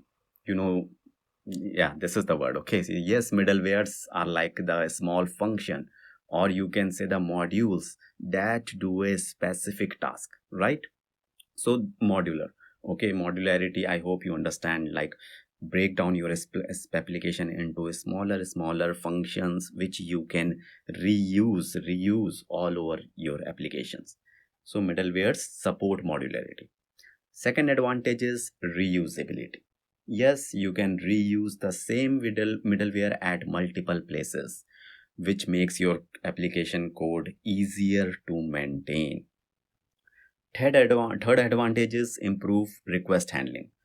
Meaning, with the help of the middleware, you can easily handle requests and response in a better way. Okay, remember, in a better way. For example, you can use a middleware to validate the content of the incoming request. Just an example it is. Fourth is flexible control flow, meaning you can decide which middleware will be applied to which type of route, which type of request. So that's completely flexible. Okay, so that is the flexibility you have. Last advantage is third party middlewares. Yes, you can use the outside written code, outside middleware in order to implement different types of features, or you can simplify your application, right? Great. That is there are many more, but I think five is enough. If you can name two or three, explain you can advantages, that is enough. Okay. And yes, I have written all the description here. I already explained them, but to revise you need not to hear me again and again. Okay, when you are revising, just a quick glimpse of this question can help you in the last minute preparation just before the interviews. Great. After middleware, the other most important feature of the Express framework is routing. Routing is a very important concept. For example, to achieve success in your career, you have to follow the right route or path, right? So, in that route, you have to give interviews, join right companies, learn technologies. Okay, so similarly, our Express application manages the routes of incoming request, and that is called routing. And here are the questions which we will explore. So let's start with the first question. What is routing in Express? Let's quickly understand with the help of a diagram. We already know we have a front end which can be in Angular, React, Vue, or etc. Right? And then we have a REST API, which is in our case is in Express and Node. Now the HTTP request will come from the front end, and inside the REST API it will first hit the middleware, right? Now suppose our application is an e-commerce application, and for that we have controllers like orders, products, payments, etc. Anything related to e-commerce. Okay, then inside the controllers we have these get orders, post orders, various methods, right? Now the question is how it will be decided which kind of request will go to which controller method. For that we have a routing like this after the middleware. Now listen carefully. What routing will do, in the case of a URL with orders, the routing will redirect it to the order controller. And if the method in the request is get, then it will execute the get orders method of the orders controller only. So in the case of products or payments in the URL, the request will be redirected to the products or payments controller. And finally, the response will be sent back to the front end. Okay, so that is the role of routing. Here is the simplest and the easy to remember definition. Routing in Express is the process of directing incoming HTTP request to the appropriate handler functions based on the request method and the URL path. So these request method and URL path are the part of the request only. Great. In upcoming questions, we will explore more and more about routing. Okay, so get ready for the fantastic journey. What is the difference between middleware and routing in Express? Sometimes we get confused by these two things, but now let's make it very clear. First difference is middleware is a function, whereas routing is a process. Okay, very simple. Second difference is, and you already know, middleware functions can access the request and response object, and then they can like either perform some action like authorization, logging, and then after that either they can end the request response cycle also, or middleware can also call the next middleware function. Okay, so that is about middleware. So in short, basically middleware will perform some logic. Okay, whereas routing is the process of directing incoming HTTP request to the appropriate handler, get, post, put, delete. Okay, so that means routing only directs the request. Routing does not perform any logic or on request. Okay, so that's the difference. How to implement routing? How do you define routes in Express? The answer is hidden in the question itself. We can implement routing by defining the routes in your application. That is the answer. Let me explain with the help of the codes. First, how to define the routes. First, like this, we can create an instance of the Express application. Then we can define a route for handling the GET request from the client. Okay. Here we will use the app.method name. Method can be get, post, put, delete. I am calling it journal method. Okay. So this is simply how we define the route. Nothing special. Now for it means now for every get request, this inside code will be executed. Okay. But in real applications, we redirect it to the controllers that I will show in upcoming question. For now, you can see this method will accept two parameters. First is the route path, and in this case it is slash, it means it's the route path. Okay, route. The second is the callback function. Now suppose the request is just www.example.com with the get method in the request. Okay, URL and the method is there. Then this defined route will be executed with the second argument callback function. Okay, and here is the second function we also called this second function, or we also called route handler. Similarly, we can define the routes for other methods like post, put, delete, and if the URL is .com/login, that means this defined route will execute only when the URL will have this /login in the URL. Okay, and the post method, the request method is the post only. For that only this will execute. Great. This is how we can define the routes to implement a simple routing. Finally, we can start the server, open the browser. You can see here for the root URL, we are getting the get method request response. As I said in real application, we do not send the response like this. We will first redirect the request to the controller method, and then the response will come. That I will show in upcoming question. But now you know how to define the routes, and here I have also written the same thing which I already explained. It can help you in the last minute revision just before the interviews. Okay, how to handle routing in Express real applications. Yes, In real applications, routing approach is slightly different. There are basically 5 steps. First step is to import the Express application. Second, define and execute our middleware for authentication, logging, etc. multiple purposes. Third, we import the controllers that we have in our application like this. Okay, we will use routing to redirect to these controllers based on the incoming URL and request URL and the request methods only. Okay, so fourth step is to define the routes like this. Here you can see that based on the URL only, a request will be redirect to this get order by ID functions of order controller. Okay, and the same thing will happen for the next 2 routes also. And fifth step is just to start the server like this as usual, and your routing is ready.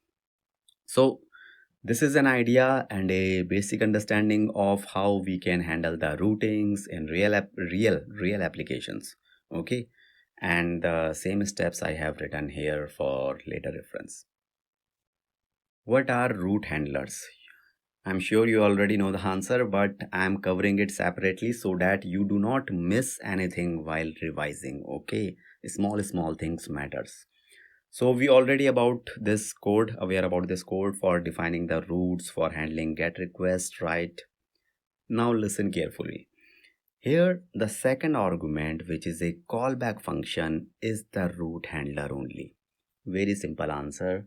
And you already know that this route handler function is used to process the request and generate the response. Okay, whole logic can be written here.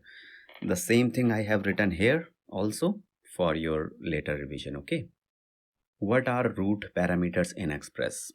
Again, a very short and simple question. Here is the code. Here we have defined the route with a route parameter. This user ID is the route parameter.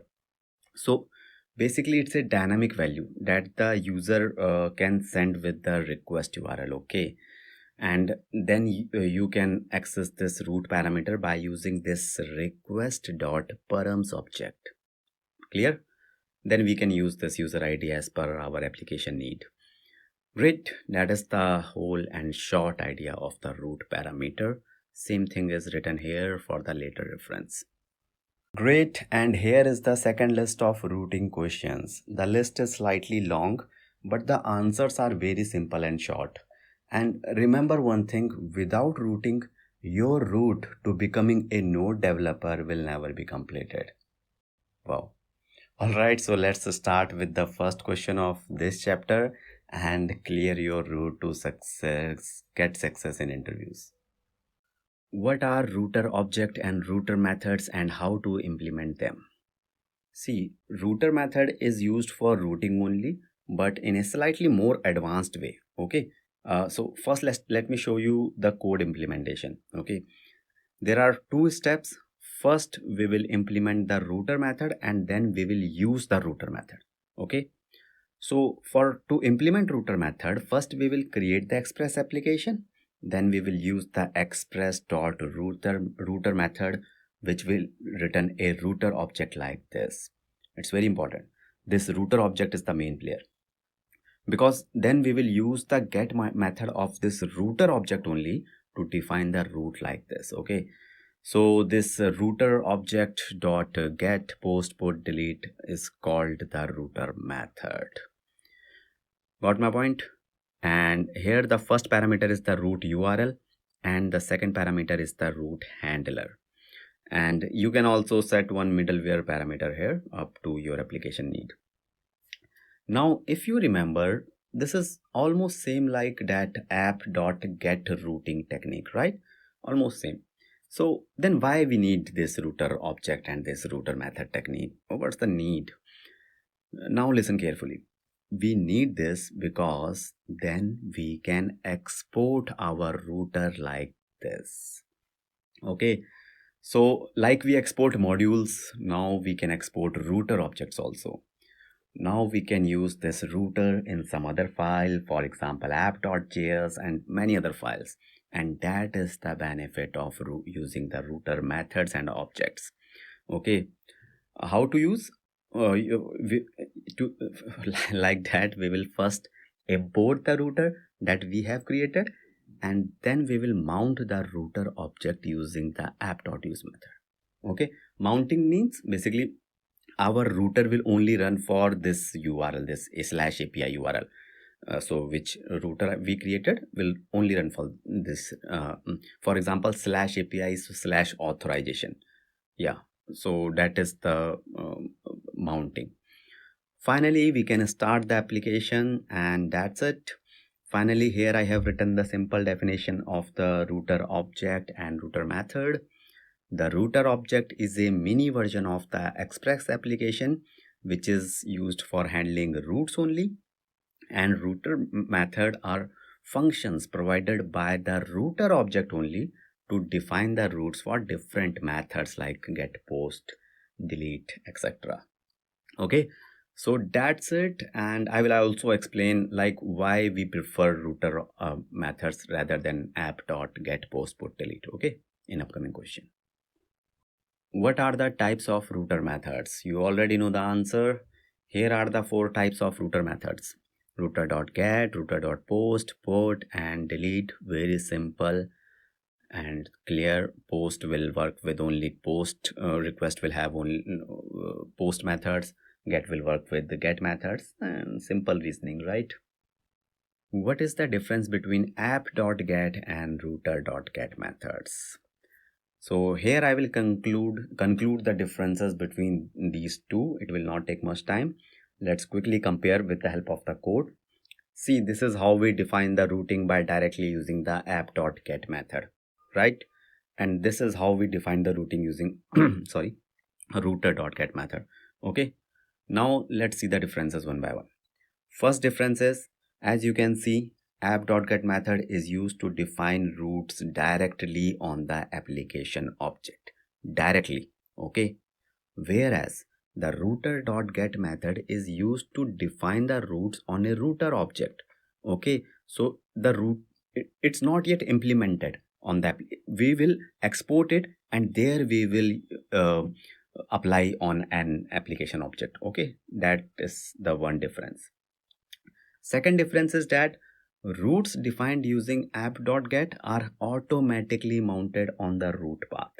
Okay, so if they will be automatic, whereas routes defined using router dot are not automatically mounted. Meaning after defining the routes like this, you must export them and then use the app.use method only to mount them or to use them, you can say. Okay. Finally, the main difference and also can be an important question is why this direct router.get method indirect router.get method is more popular. The reason is, if you define routes using app.get, then you cannot reuse the routes in that route in other parts of your application. Okay, so if you have multiple routes in your application, which of course you will have if you have a working in a big application, then directly using app.get will look very unorganized and like unstructured code. Okay, but whereas if you define routes separately using router.get method, and then you can create separate route files for separating, separate, like for different module, different routing files you will create by using the router objects. Okay, and then you can export them, and then you can also reuse these routes in multiple places of your application. So this is like modularity, and that will also make your application more organized and more structured with reusable routers. Remember, reusable routers you will get with router dot methods.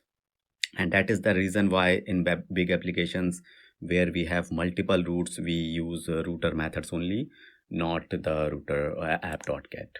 That's the answer to this question. Also, the 3 differences I have explained are written here so that later anyone can easily revise just before their interviews. Okay, what is express.router in express.js? You already know the answer, but I am just putting it here so that while revising the list of the question, you do not miss small things. Yeah, and that's I always do. So here is the code for defining routing for the router method.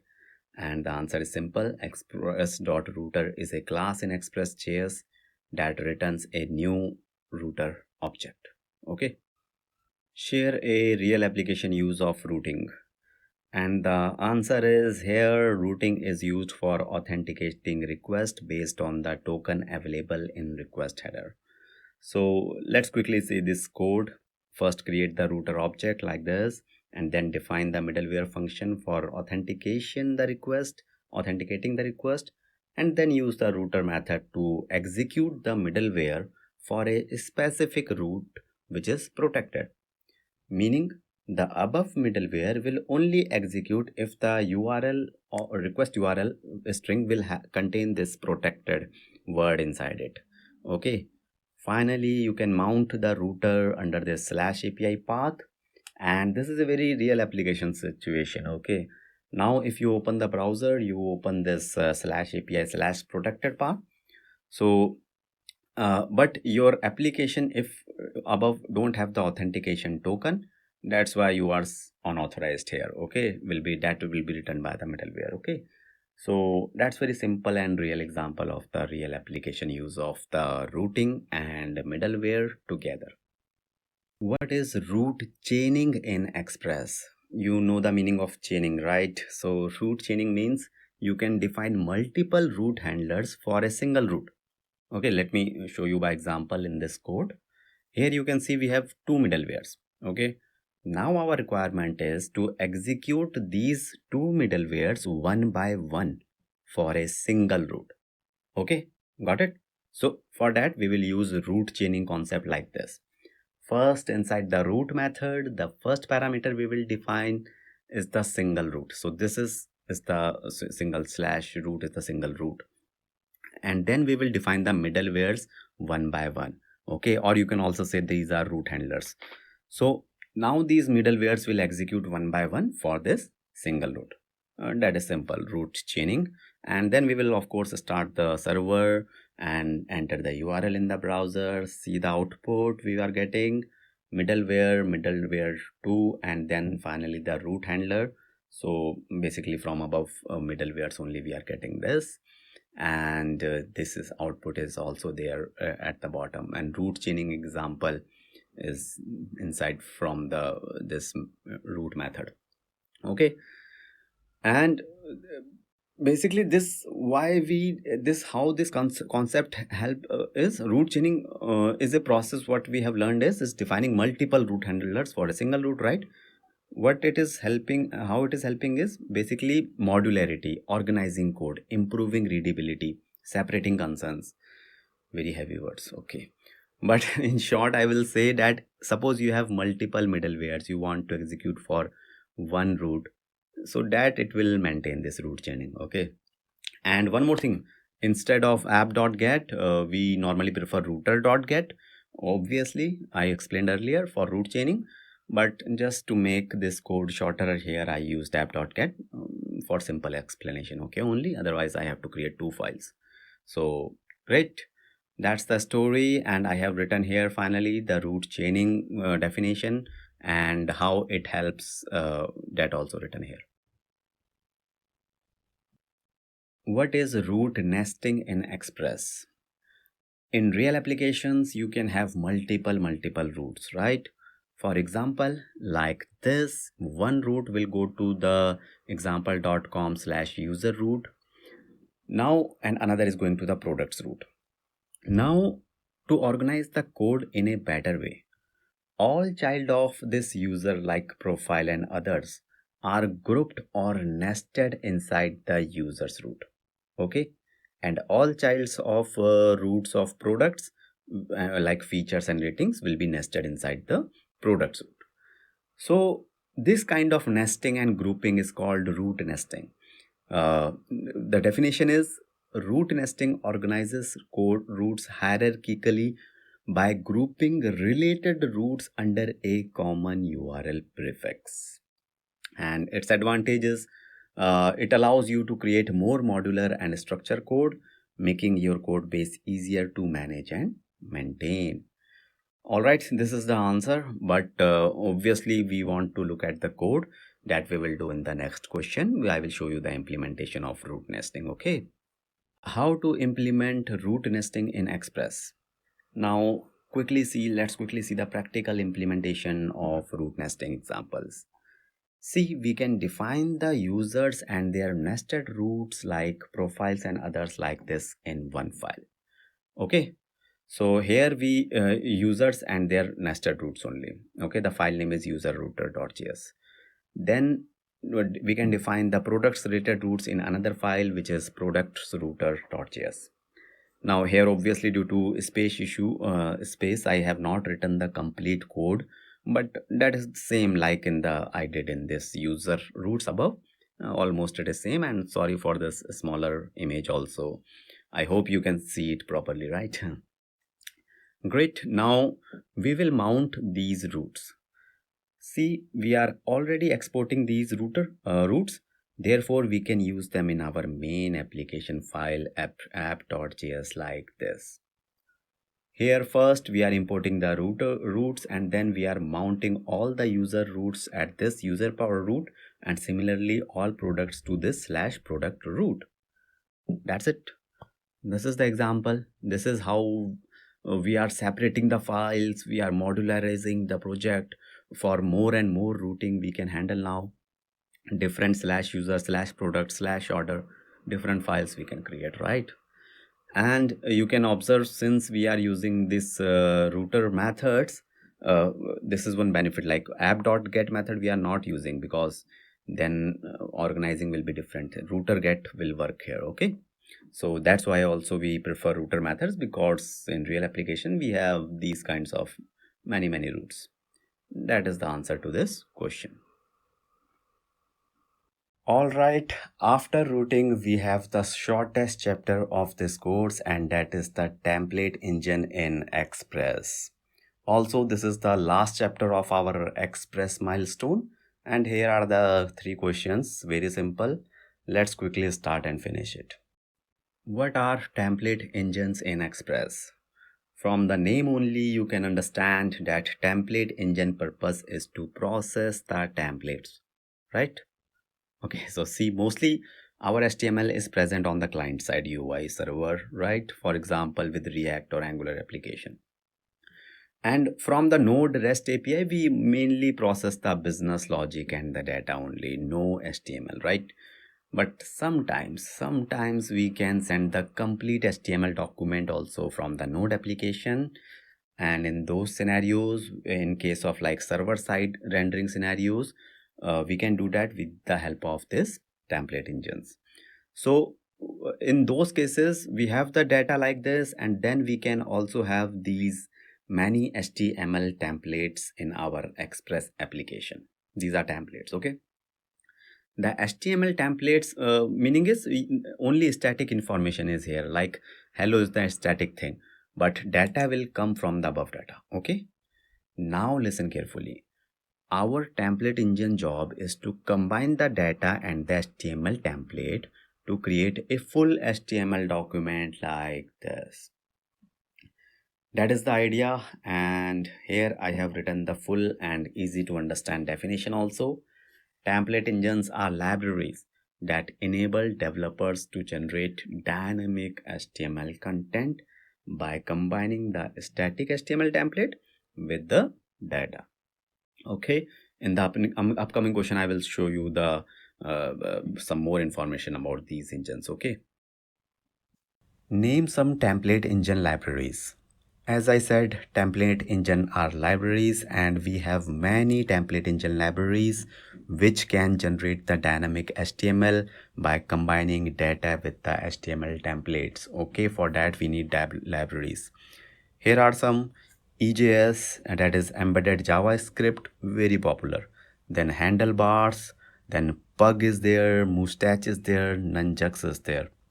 Okay, now you do not have to remember all these, just the idea of 1 or 2 is good enough. Okay, and even I don't have the idea of all of this. Out of these, the top one, EJS, is the most popular, so we will see the implementation of that in the upcoming question. Okay, How to implement EJS templating engine in Express application. Now I will show you the complete implementation of EJS template in just very few 5 simple steps.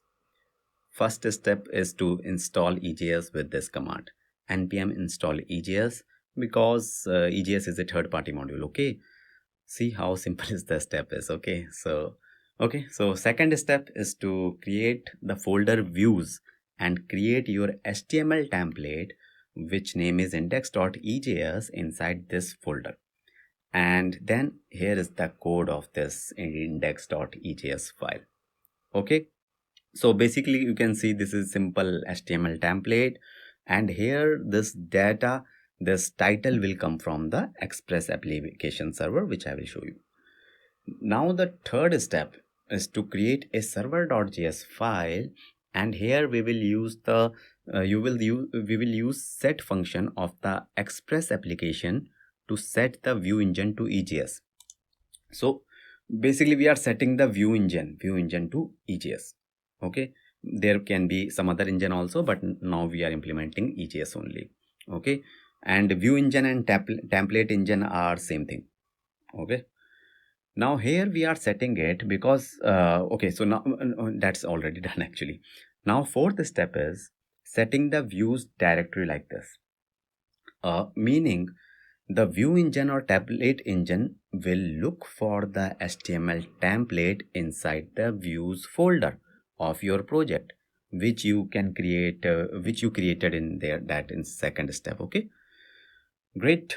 For that we have taken the help of this path module also. Path module, I already explained, I will explain what is it in the Express framework it's a part of. And finally, the last and fifth step is to use the render method of the response like this to combine the HTML inside the index as template with the title application data. Great. For simplicity, right now I hard coded this data, but in real application, of course, it will come from some database or from some other sources. Okay, the data, and that's all how to implement.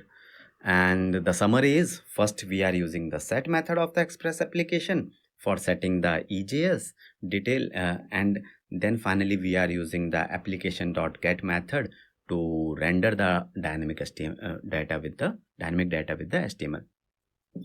Now simply start the application with this code and run the application, open the browser, and you will find the result in the browser like this. Here the first line is the dynamic data coming from the application, and the second line is the static HTML coming from the HTML template, because both are mixed, right, by the template engine. And that is how the dynamic HTML is generated. Now in interviews, normally interviewers will not ask you the complete implementation, obviously, but if you know the implementation of the things, then you have the confidence and you can better explain the things to anyone, right? Like confidence comes. And finally I have written in next slide the 5 steps also, so that you can easily revise them later. Congratulations on completing the Express framework chapter and reaching here. Here is our next milestone topic, REST API and all its chapters. Now remember one thing, mostly Node.js is used to create REST APIs only. Okay, so in this milestone, we will cover questions on chapters REST API basics, HTTP methods, status codes, serialization, deserialization, authentication, authorization, JWT. Okay, and here is the first chapter. Here we will cover these REST API and very basic questions on REST API. Okay, so let's start with the first question. What are REST and RESTful API? Let's quickly understand with the help of a diagram, which you might already know, but let's revise quickly. A user first opens the browser and enters the application URL, right? Then a request will be sent to the UI server, which is mostly created in React, Angular using CSS, HTML, JavaScript. Okay. Then the UI server can process the static HTML by itself, but for the dynamic data, it will send the request to the server-side API. And this REST API can be created in Node.js, Java, .NET, etc. Then this API will fetch the data from the database and send the response in JSON format back to the UI server. Okay, and the UI server will process it into HTML and send it to the user browser. Okay, so that's the process. And now you know this server-side application we call the REST API, and sometimes backend application also. So what is the meaning of REST here? Here, REST, which stands for Representational State Transfer, it's an architectural style for designing the network applications. Or you can say that REST is like a guideline, set of guidelines for creating the APIs. Okay, now here the meaning of this representational state transfer means transferring of data accurately in a network. That's the like meaning, 99% synonymous. Okay, so finally, what is RESTful API then? So a RESTful API is a service that follows the REST principles or guidelines. Okay, here it is written. REST API and RESTful API are the same things. Okay, great. Now you know what is REST, and now you want to know what are the REST guidelines, right? That I will cover in upcoming question. What are the HTTP request and HTTP response structure in the UI and REST API? I know it's a very basic question, but sometimes we start exploring the advanced things without remembering the basics.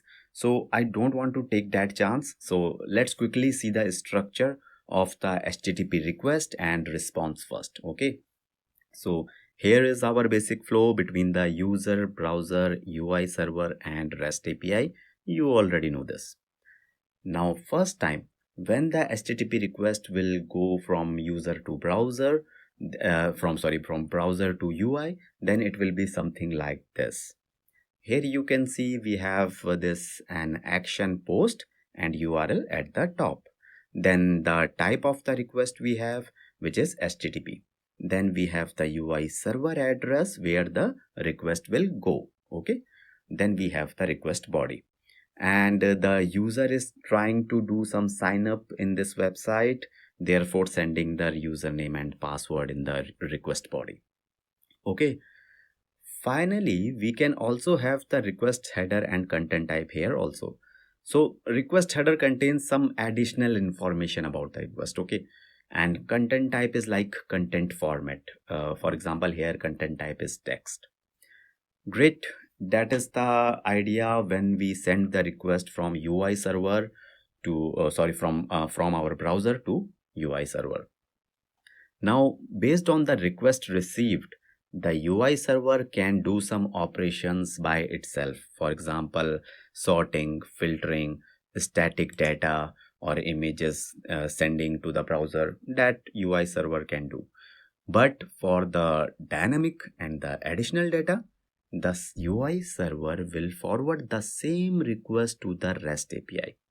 Okay, and here in the request, everything will be same as the previous HTTP request, but only this address can be different. Will be different, of course. It will be different.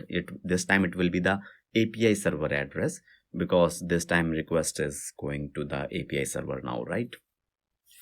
Now the REST API will fetch the data from the database or somewhere, and it will respond back with this response. Okay, and here we have the status code, which is like the request is failed or passed, like that. Then content type will be there, which is content format, you can say, which is JSON in this case. And then the content itself will be there, the whole content, like the JSON format, in the JSON format. Okay, now this UI server will receive this JSON and will convert the data JSON into HTML elements, and finally send the HTML content to the browser like this. and browser will of course display to the user. Great. I think that is the whole flow, and it can be a good revision if you are doing it again, and otherwise it can be a very, very good learning for understanding the complete flow. Okay. Now you know what is the difference between an HTTP request from the user to the UI, and then from the UI server to the REST API, and what is the difference between, especially between the response from the REST API to UI and from response from UI to the browser. So now you know the differences, right? Now in the next slide, I have written some differences, very minimal and simple theory about HTTP request and response. I already explained, but some pointers can help us in better revision, right? That's why I have written it here. What are the top 5 REST guidelines and the advantages of them? So, whenever we create any RESTful service, you must follow some REST guidelines. Then only your service will be called RESTful service. Okay, let's explore 5 guidelines and let's understand them. The first and the most important one is the separation of client and server. This is first guideline. It means the implementation of the client, the UI, and the implementation of the server API must be done independently. Okay, and as you know, now we create separate applications for the client UI and separate for the API in Node or something. But in earlier days, we used to create single application that had both UI and the server in one single monolithic application. So that single application was the violation of this guideline. Okay, but yes, now we mostly keep the UI and APIs separately. Okay, that is separation of client and server. The advantage is both client and server application, if they are independent, then the maintenance of them will be very, very easy because they are separate, right? Okay, and also for a single API server, you can create multiple UI applications, right? Like Android application for single API, Android, iOS, browser based application, web application. So that is also one advantage. The second REST guideline is that APIs must be stateless, meaning the server API server will not store anything in it about the HTTP request. So the client will send some HTTP request, but server will just respond something, but will not store anything about the request. Okay, so that also means that API will treat every request as a new and fresh request, right? Because does not have any information. Again, in old applications, we store sessions on the server side, but that was again the against the REST guidelines. Okay, the advantage of not storing anything on the server is that server is then very lightweight and simplified also, because it is not overloading itself with the state management problems. Okay, those are big problems. Third important guideline is a uniform interface. Uniform interface means one URL of API must represent a unique service of the API. Okay, for example, suppose your API is an e-commerce application like abc.com.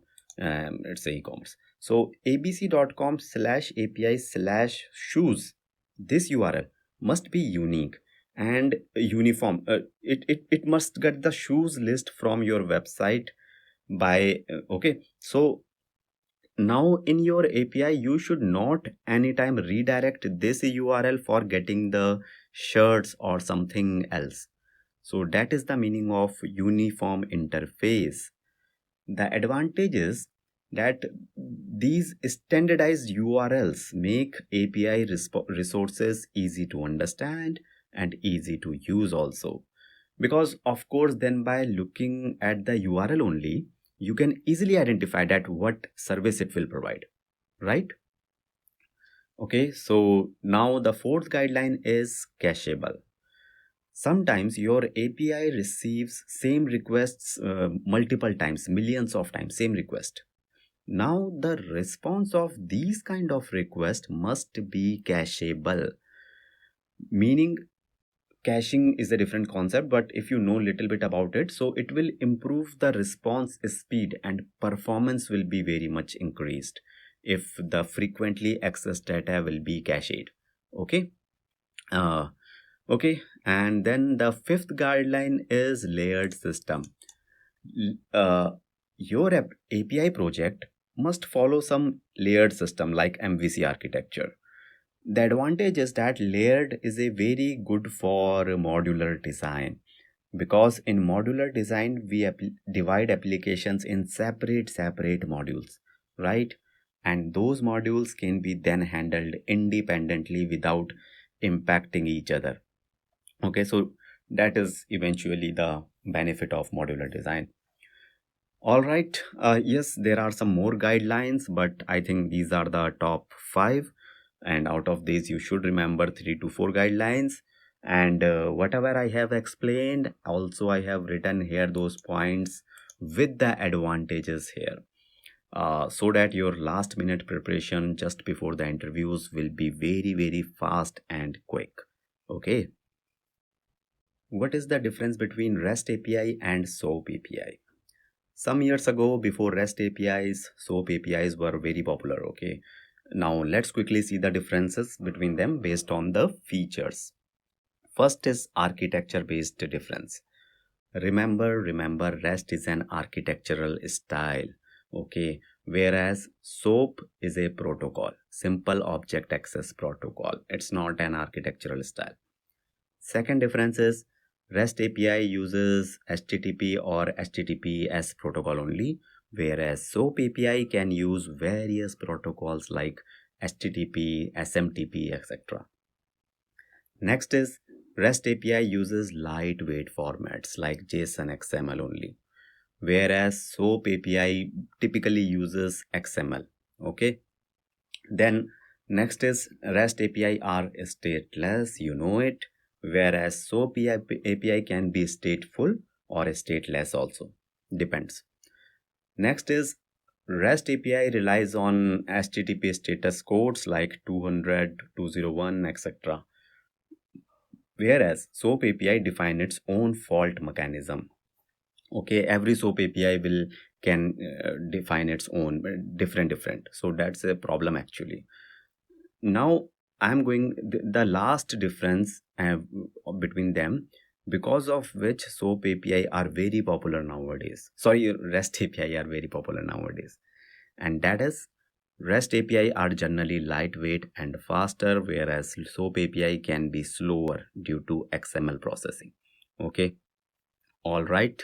These were some differences between these two. What? Congrats on completing the last chapter. I always repeat one thing again and again.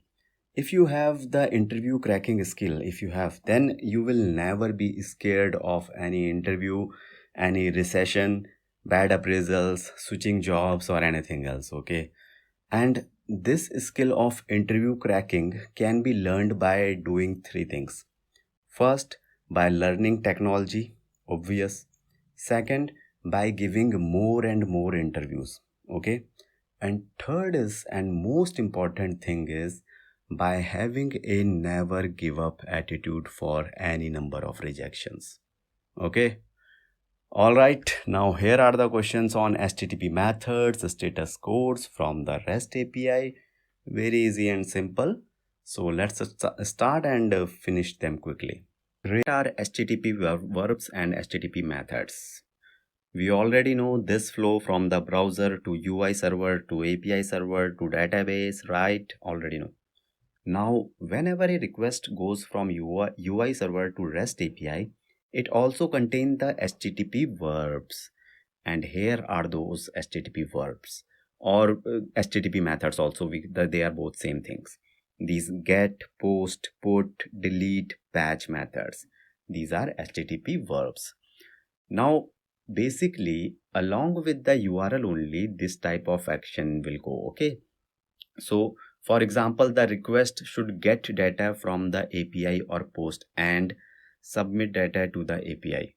For that, we will use these HTTP methods. I am telling you like in which scenarios. Okay, so By looking at these verbs name, you can easily identify their purpose also, right? And here is a very simple definition of HTTP methods. HTTP methods, also known as HTTP verbs, are a set of action that a client can take on a resource. In the upcoming question, I will show you the role of these HTTP methods with an example also. Okay. What are the get, post, put, and delete HTTP methods?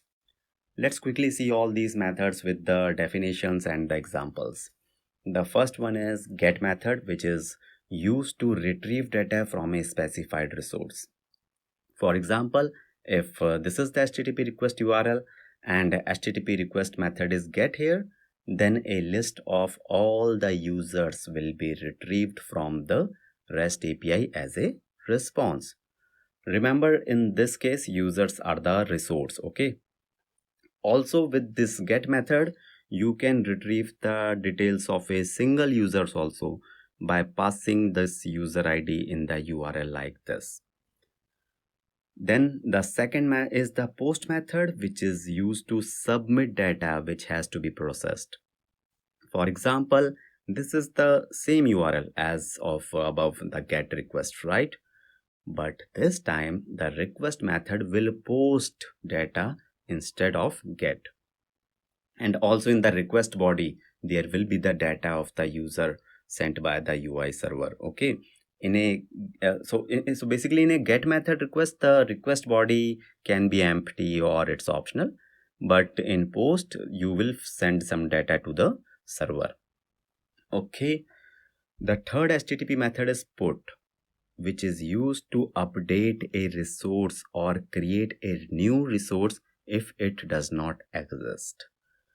For example, if this is the request URL and the request method is put here, it means the user of this ID is already present in the database, and now you are basically replacing that existing user detail with the details which are you now sending in the request body with the put request. Okay, got it? And yes, if the user is not there, then it will create the new user. Okay. Finally, we have the delete method, and as its name suggests, it will remove a resource user. For example, if this is the user ID 123, then this will be deleted from the user resources or from the database. And here your request body is optional. Great. This is the idea of the top 4 HTTP methods. And if you look closely here, then the URL can be same. Okay, you can see the URL can be same of the two request, but the action method is different. So always the action will be taken based on the URL plus action method combined. Okay, URL alone can't decide the action. Okay. What is the difference between the put and the patch methods? Now there is one more HTTP method, and that is patch method. I am covering it separately because it is slightly confusing with the put method, which confusion I will clear now. First thing is, what is the similarity between put and patch? Okay, and here it is. Both put and patch methods are used to update a resource by replacing the resource with the new data provided in the request. I hope it's clear to you already. Now, what is the difference? Let me explain with the help of this code. For example, this is your put request URL and put request body. Okay. This request body received from the client should have all the details of the user resource, because put will do a complete resource replacement. Complete. Okay. Now listen carefully. Here is the patch URL and patch request body. Here the URL is same, but in patch request body, the client will only send those fields that needs modification, not all the fields. Okay. For example, in this case, we only want to update the email and age of this user 123. So this will not impact other fields of the user. It's not a complete update. Okay. It's just a partial update. Great. In short, patch method, as I said, will do a partial resource update and not will do the complete resource update like the put method. And that's the answer, and the same difference I have written here also, so that your last minute revision just before the interviews will be very quick and fast. Explain the concept of idempotence in RESTful API. And in this is not a very important question, but some students says that they have been asked in interview, so let's understand it. Idempotent is sorry for my pronunciation, it's idempotent or idempotent, I don't know. So idempotent is a concept that guarantees that performing the same operation multiple times will always give the same output, same response, same result. Okay. So the word is hard, but the purpose meaning is easy. Okay. For example, see here. See, if you send this get method request 100 times again and again, the result will always be the same. Okay, you will get the response with the 100 the users list, right? Same result. Now, similar to get, we have the put and delete methods also. Those are also idempotent. Okay. Now, put because if you send to update the same request body again and again, so every time the same replacement will happen and the result will be same. So that is idempotent. Now, what is non-idempotent methods? For example, this post method. Because if you send multiple post requests with the same request body, then each time a new user with a new user ID will be created in the database, right?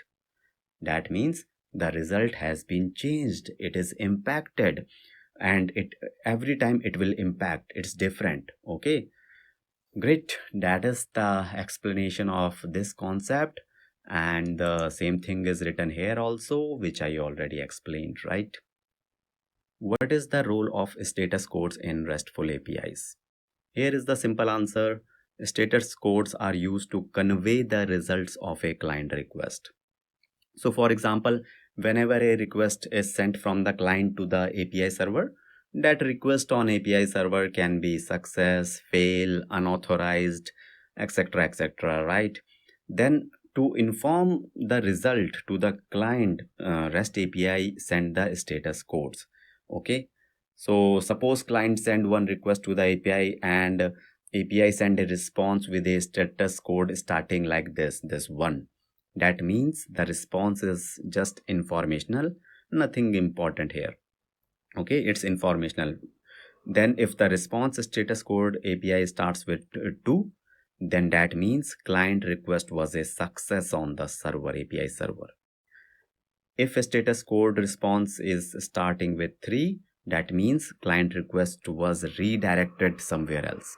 Okay, again it is not so important and it's very less used. Then if the response status codes starts with 4 or 5, that means client request was rejected and or you can say fail. Okay, great. Now here are all the status codes also. Out of all these codes, the most important one is 200, which means the request was successful, and there can be some content also in the response from the API server. Okay. Second important one is 204, which means again the request is successful, but in the response there is no content from the API server to the client. Okay. The next important status I will say is 400, which means client request has some problems. Okay, client request has some problems that I think most probably UI developers will fix because they are sending the request, right? For example, incorrect request format or incorrect data type they are sending in the request from the UI. Okay, 401 error means user or request is not at all authorized. Okay, it is related to authorization. 403 error means user is authorized, request is authorized, but it is maybe forbidden for some other resource.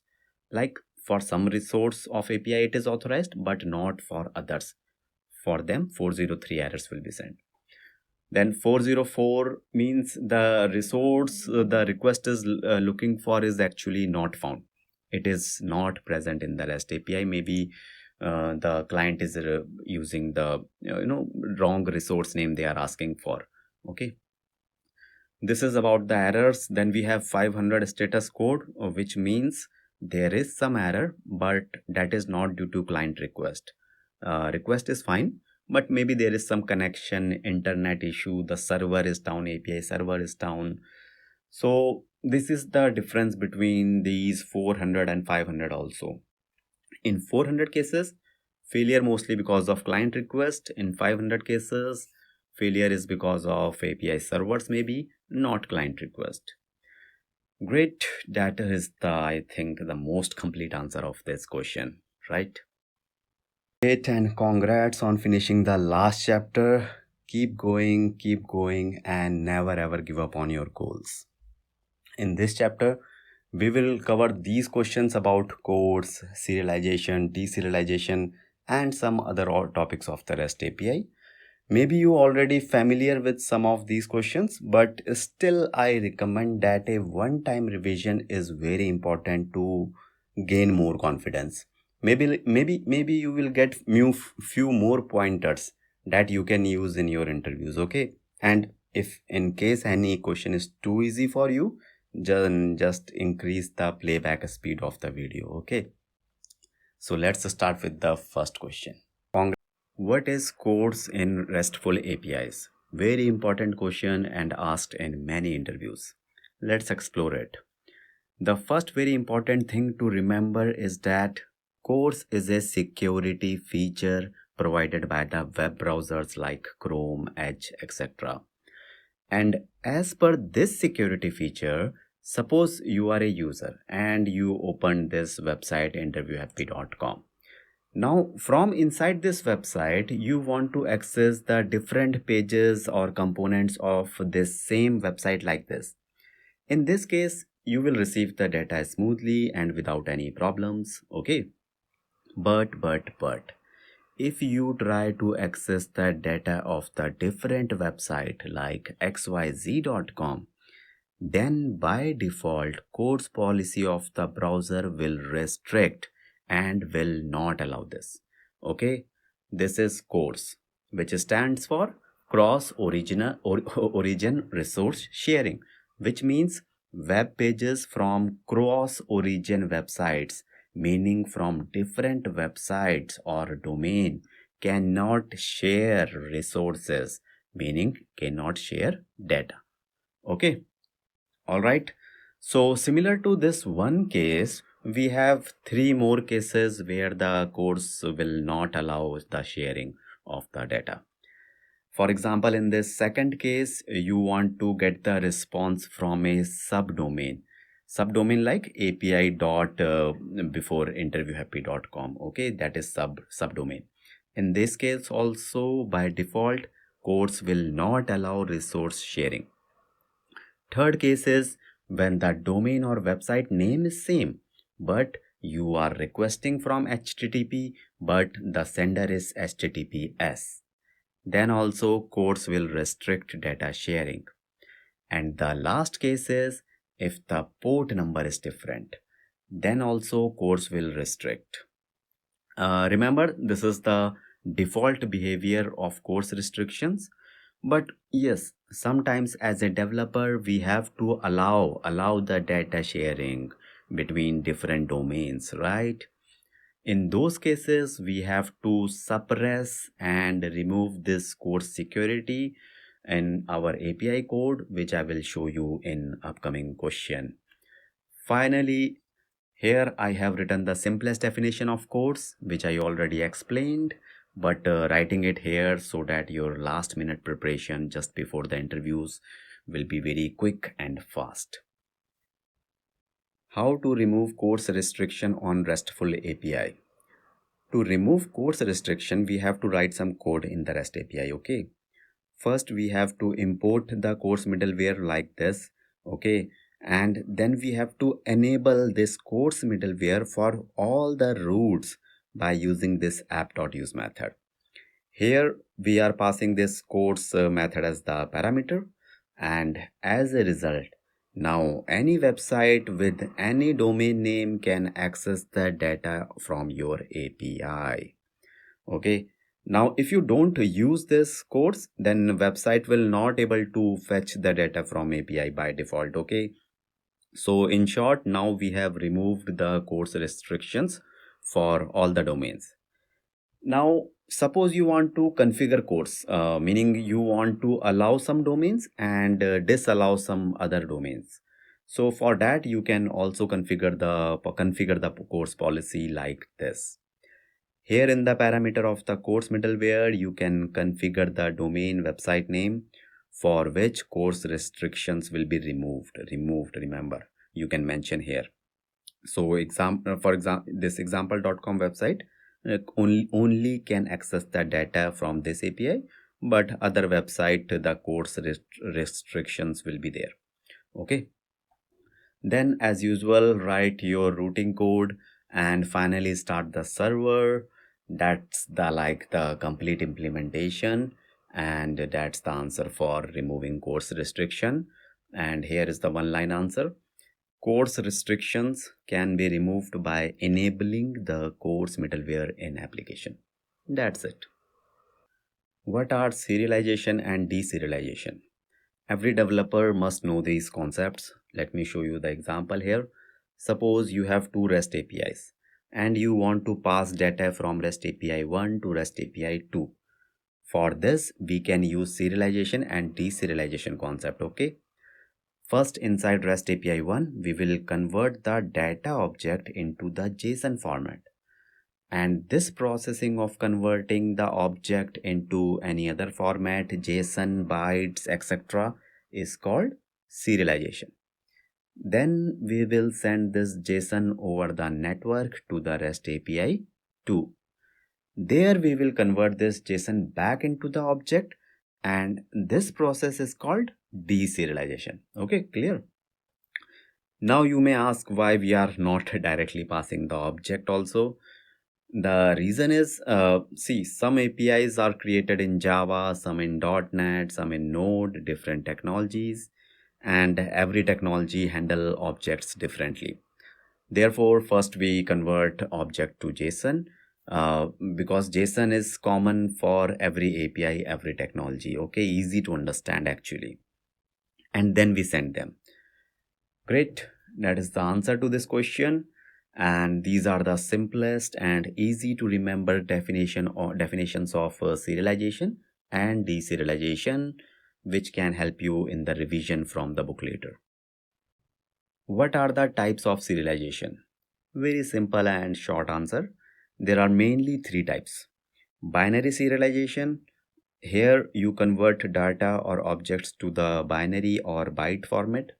Then there is XML serialization, where you convert objects to XML format. And now the most popular one is the JSON serialization, where you convert the objects or data structures to JSON format basically. So that is the short and sweet answer to this question. How to serialize and deserialize in Node.js? So let's quickly see the code.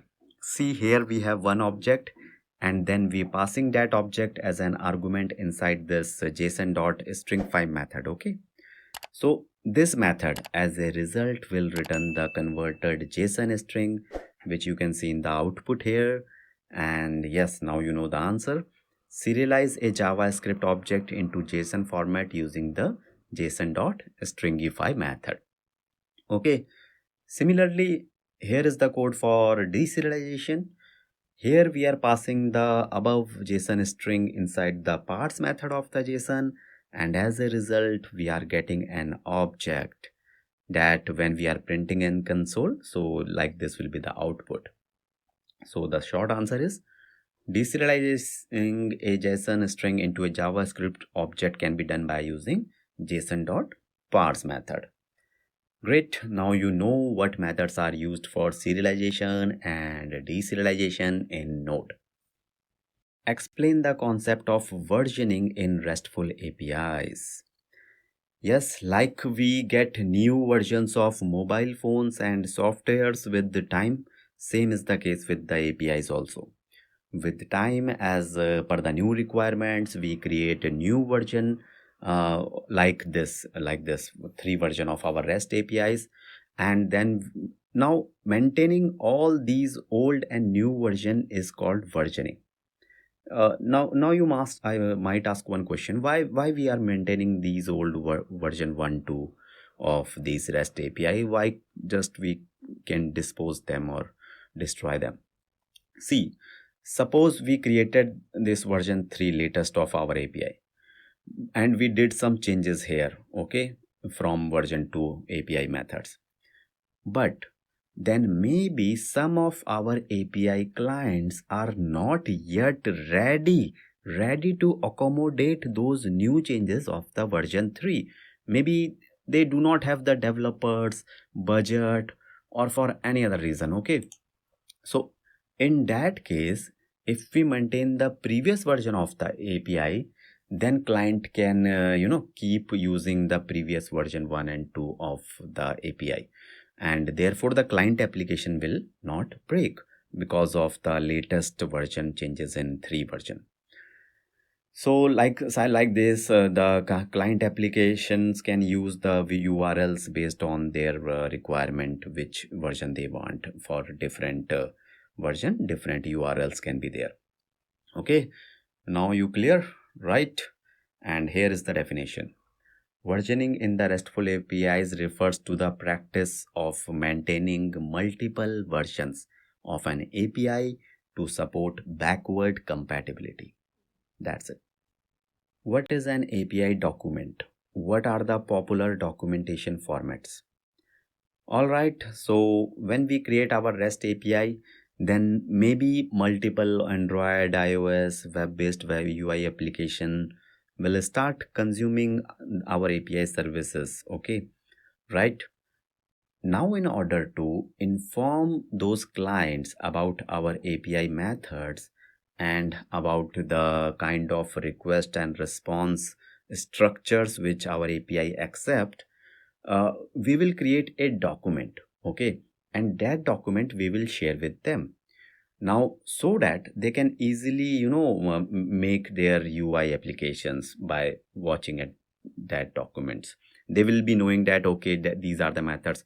Okay, so for example, this is the example of a API document. Okay, now you can the UI team can understand, okay, these are the methods we have to create our UI application as per that. And the answer is, an API document describes the functionality, features, and usage of a REST API. For example, this is as I said, a UI document, and you can easily understand the services. And the most popular documentation formats are Swagger, Open API also we call it, then RAML and API Blueprint. Great, that's the simple answer to this question. What is the typical structure of a REST API project in Node? So basically with this question, I will give you some idea about the various folders and files present in the Node REST API project, okay? A very high level understanding. So suppose you want to create an e-commerce based REST API which has products and users inside it, okay? Just that. So for that, here will be the files and folder structure. See, we have the node modules folder where npm packages are installed, which we do not have to touch, right? Then our main focus is on the source folder, and here we have all the controllers. Controllers, as you know, are the files where you will have all your business logic like your get, post, put, delete methods, okay? And for example, this all product related methods, or what we call the endpoints of your e-commerce application, will be in the controllers only. Then we have the models, which is the folder where you will have the data models, or you can say the properties related to products, and then the users also. Then routes folder will have the configuration for the different routing system in your application. Okay, so For example, all routes related to products are grouped and nested in the product routes file. And okay, so that's about routing. Then you have a folder called utils. Okay, so here you will be having the helper methods. Helper methods are methods which can be reused throughout your application. For example, an error related reusable method will be inside this error handling. So validation related methods will be inside this validation helper files. And these methods you can use and call and reuse in different parts of your application, right? The error methods. Uh, as I said, we call them helper methods also. Finally, here is your app.js from where the request will enter into your application. And all middleware controllers and routes will be called from this file only. Okay, then we have the git ignore. This is the file that specified that which are the directories which has to be ignored by the version control, like node module. So meaning, if you do not want to submit any file to Git repository from your local development environment, then place that file name inside this file. Okay, because by default all the files will be submitted to the Git repository. All right, then there is a package.json file that contains the metadata about your project and its dependencies. Great, that is the whole and very to the point idea of all the files in a very simple and basic REST API project. Finally, here is a very short description of all the files which I already explained. These simplest explanations can help you in your interview preparation from the book. Okay. Congrats on finishing the last chapter. As I said earlier, interviews are the best way to grow in the IT and the software industry, both technically and more importantly, financially. Financially is more important because if I am working hard, then I need the better compensation for it, right? Okay. So now here we will cover these 10 questions on authentication and authorization in the REST API. And remember, authentication questions are very common in interviews. So you must have a very good understanding of them. So let's start with the first question of this chapter. What are authentication and authorization? Let's clear these concepts in just 2 minutes. Suppose you are a student at a school. Now you open the website of your school and the website is asking you to log in. If you are a student, then your school must have provided with you some username and password, right? Now by entering those credentials here, you are basically verifying your identity with the school. That yes, you are a student or a member of this school. Then only website will allow you to enter in the website, right? This concept of identity verification is called authentication, which is basically ask you who are you, okay? And you are saying I am happy and this is my password and I am a student, that your school will identify itself. So once you enter this, the school will check in their database and find that you are a student of the school. Okay, so that's all about authentication. Now let's come to authorization. Now, obviously, there are other departments in your school like teacher, administration department, clerical department, etc. Right?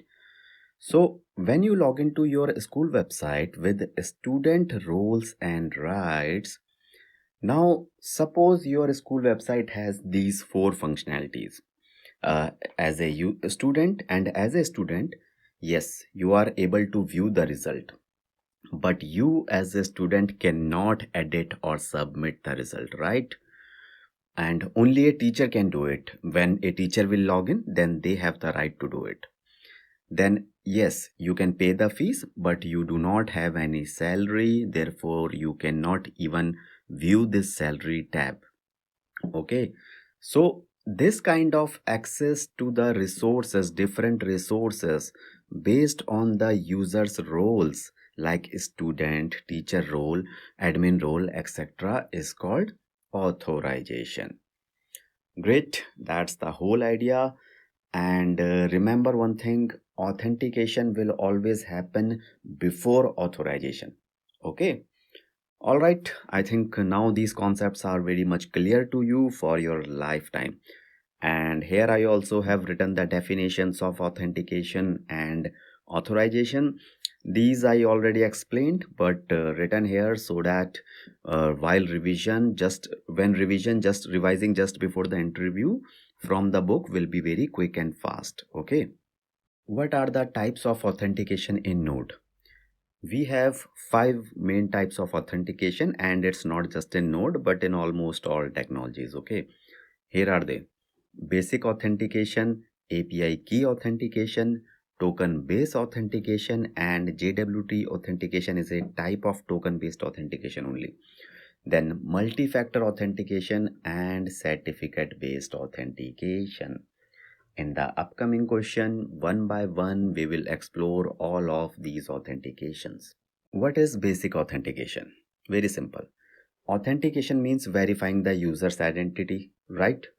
Now, in basic authentication, a user will log in with a username and password in the UI, and then these username and password will be passed to the REST API, Node REST API.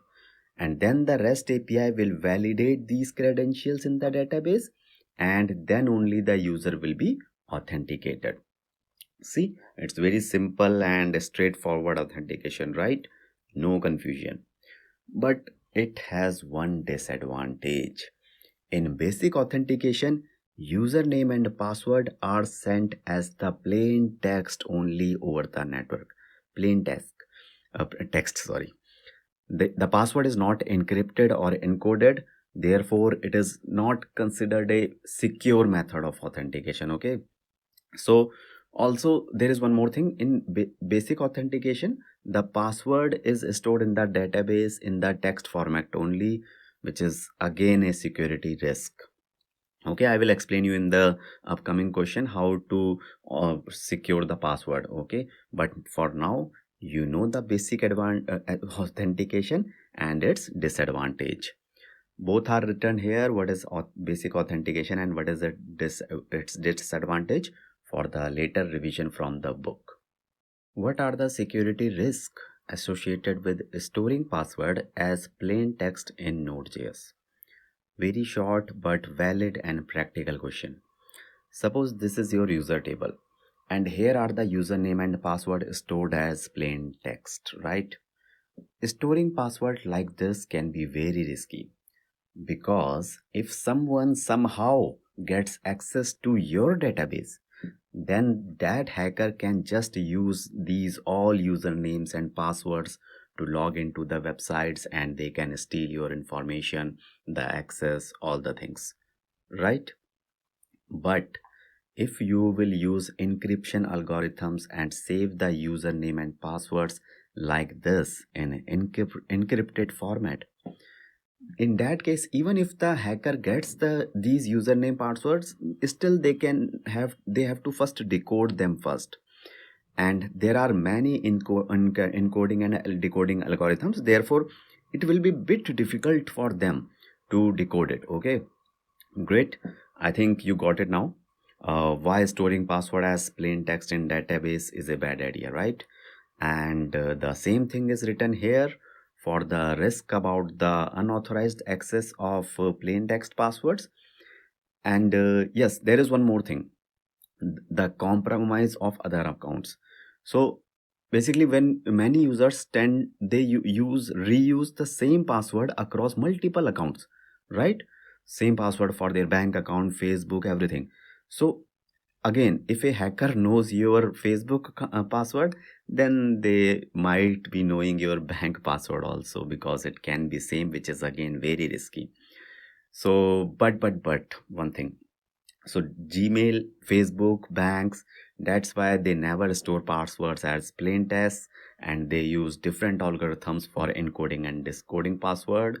So that's why the same password for you it is same, but in the different databases of bank, Facebook, it will be stored in a different format by using different encryption decryption algorithms.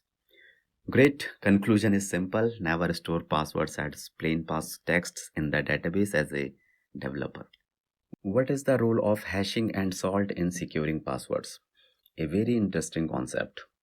The goal of hashing and salt concept is to secure the password or confidential information. Okay, that's the first thing. For example, we have a password like this. Now, hashing will be used to encrypt or encode this password using some algorithm. For example, this SHA-256 is the name of the algorithm. Okay, so as a result, one encrypted password will be created like this. And this is good for one level of security. Okay, but if a hacker also knows your password and also the algorithm name, then again it will be no longer secure, right? Therefore, to add more security to the password, we first create a salt. Okay, by using this bcrypt or crypto library. There are many libraries, especially in Node.js. So here salt is nothing but it's just a random string, okay, will be created by these libraries. Now listen carefully. Then we combine this salt and the hash password together to create a very secure password like this. Here is the salt, here is the hash, and together they are making a very secure password, right? And that is the whole idea of hashing and salt. Now, if the hacker even knows the encrypted password and the algorithm, but they can't know the salt, then they cannot decrypt your password. Okay, they cannot. Great. Here I have written the definition of hashing also. How can we create hash passwords in Node.js? So here I will show you quickly the code for creating a secure hash password using the crypto library. For that, there are 5 steps. First, import the crypto library. Then define a function which will hash and salt the password. Here inside this function, we are passing this our plain text password as the parameter. Now listen carefully. Then by using this random bytes method of the crypto library, we will generate a random salt. Random salt is nothing but a random string only, okay? Then we will create the hash object using one algorithm. Here it is SHA-256. Now hash object is there. Now we will use the update function of this hash object only for combining the above salt string and the plain text password inside the hash object. So in short, now this hash object has the both thing. Okay, but this hash is an object now and we need a string password, right? So we will convert this hash object to a hexadecimal string by using the digest function of this hash object only. Great. Finally, we will return the complete secure password by adding this salt dot hash string, and the output will be something like this, a very long string. Now see, later when you will try to, this is your secure password, right? So later when you will decode, then you will use this first salt string which will be used, and then it will separate the salt and the plain password from the second string. Okay, that's how it works. And yes, you can store this salt string first and hash string separately in your database to make your password even more secure. Okay, got it? Great. That is the way how to hash passwords, and that is the answer to this question. What is API key authentication? All right, after basic authentication, this is another type of authentication, and let's see an example here.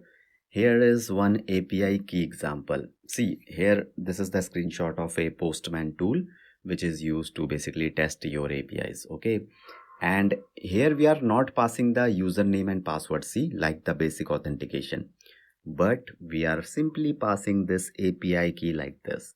So this is just very simple API key authentication, and here the rest, what will happen, how this API authentication work, basically the REST API owner, or you can say the developer, will create an API key, and it will he will share with all the users or the clients of the REST API this key. Okay, and the same key will be used by multiple clients for authentication in the API.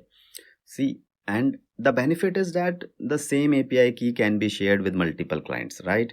So managing username and password and storing them in the database is not at all required here, because there is only one API key. But the disadvantage is also very big.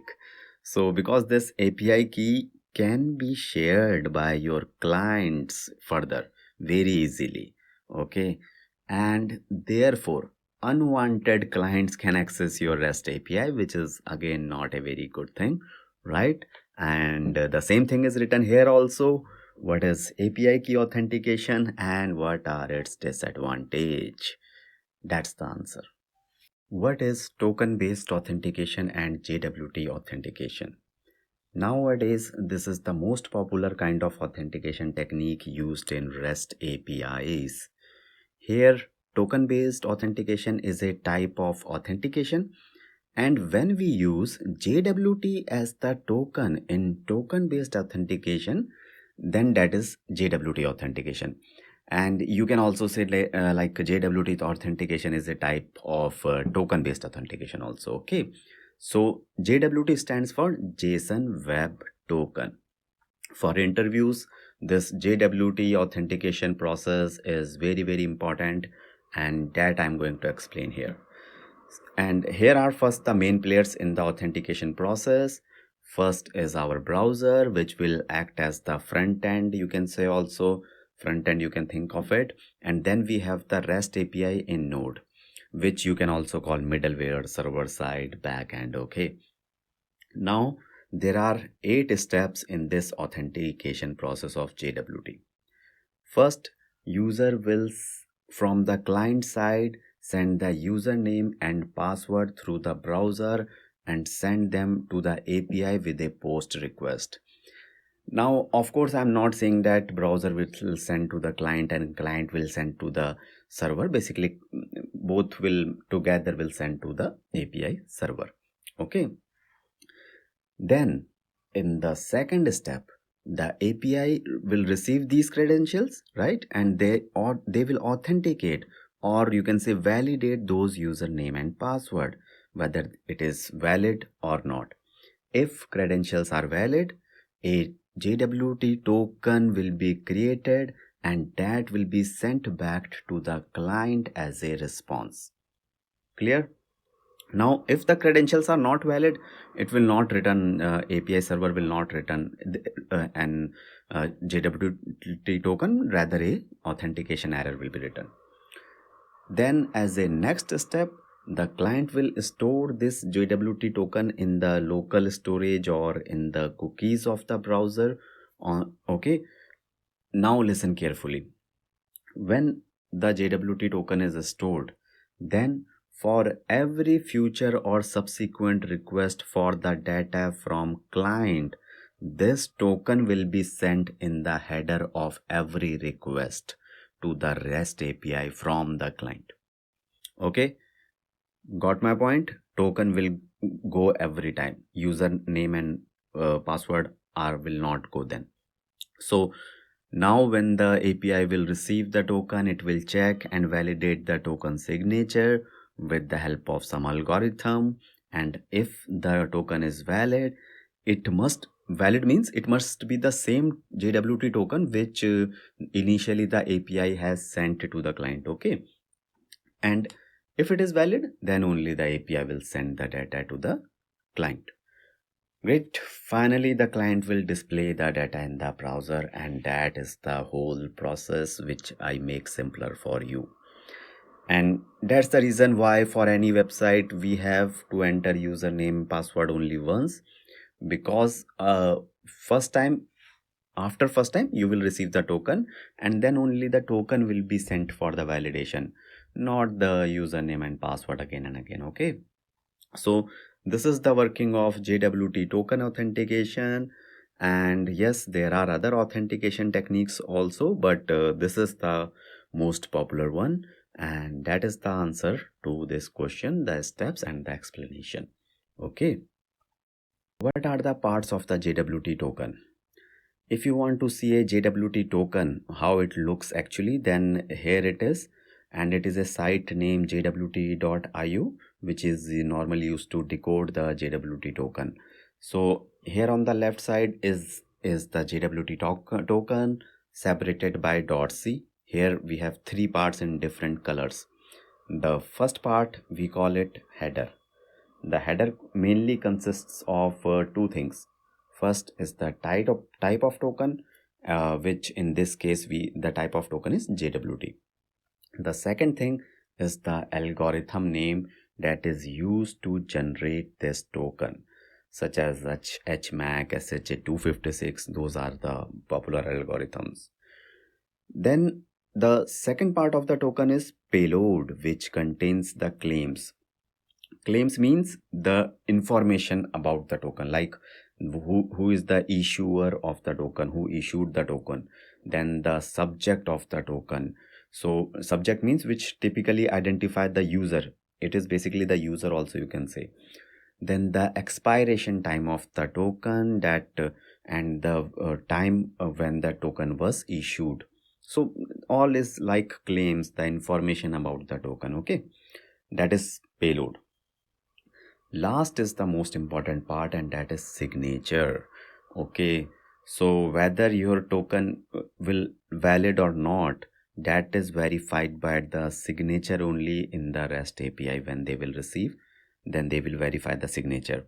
Okay, here signature is created by encoding the header and the payload of the token. Okay, so as I said, REST API will receive the token and they will verify the signature. Great. I think that is the whole idea about a single JWT token. And here I have also written the three parts of it, header, payload, signature, and that's pretty good. And that's the answer. Where JWT token resides in the request.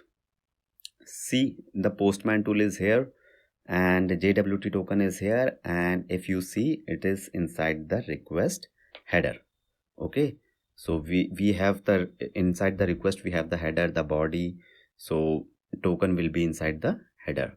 Here key is this authorization, we will say, and value is the token value, token actual value. Okay, and it is written here also in request header.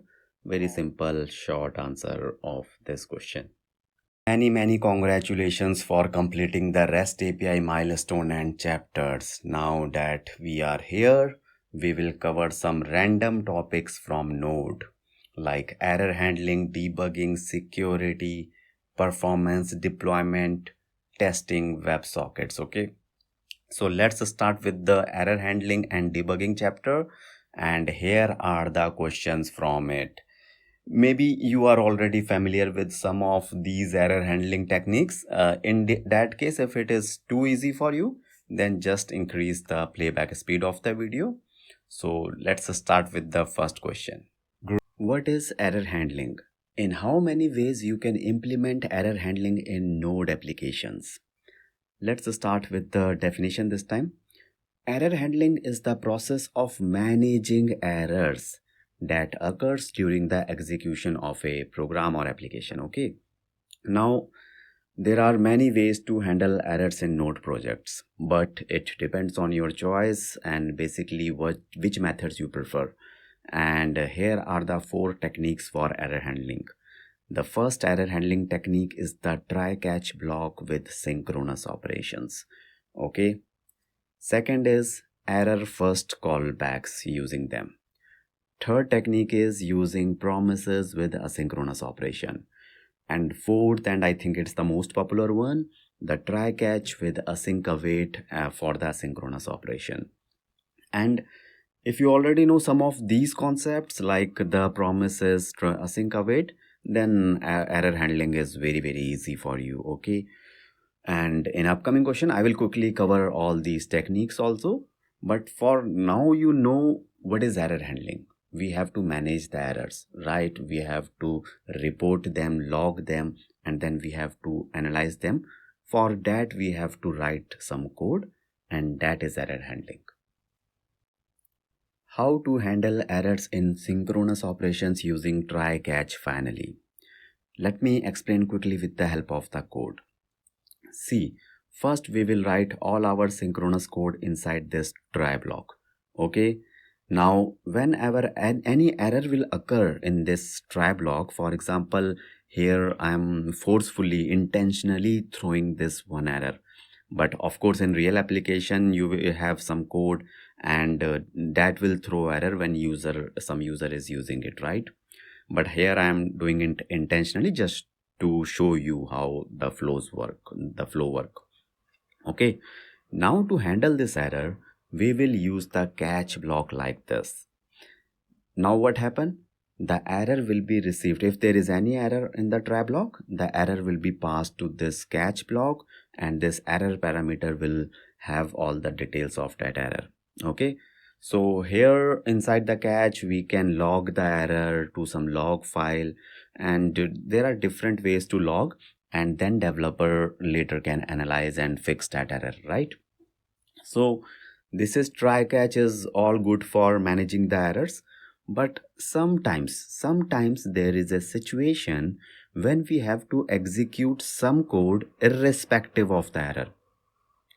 For example, suppose there are 5 lines of code inside the try block and an error occur at the third line. Then execution will be immediately transferred to the catch block, and the last 2 lines, 4th and 5th line of the try block will not be executed. Right? Agree? But suppose these 2 lines are like closing some connection and they must be executed. Okay? For that purpose, we will use the finally block and we will place those 2 lines of code inside the finally block. The whole point is finally block will execute the execute the code inside it, whether the exception will occur or even if doesn't occur. In both cases it will execute. So put that code inside here which you want to run, whether the error occur or not occur. And finally, here is our output. When the error occurs, the catch block is executed, and then see, finally block code is also executed. So that's the output. Great. That is the whole story, the whole overview, and the same thing about the try, catch, and finally is written here also.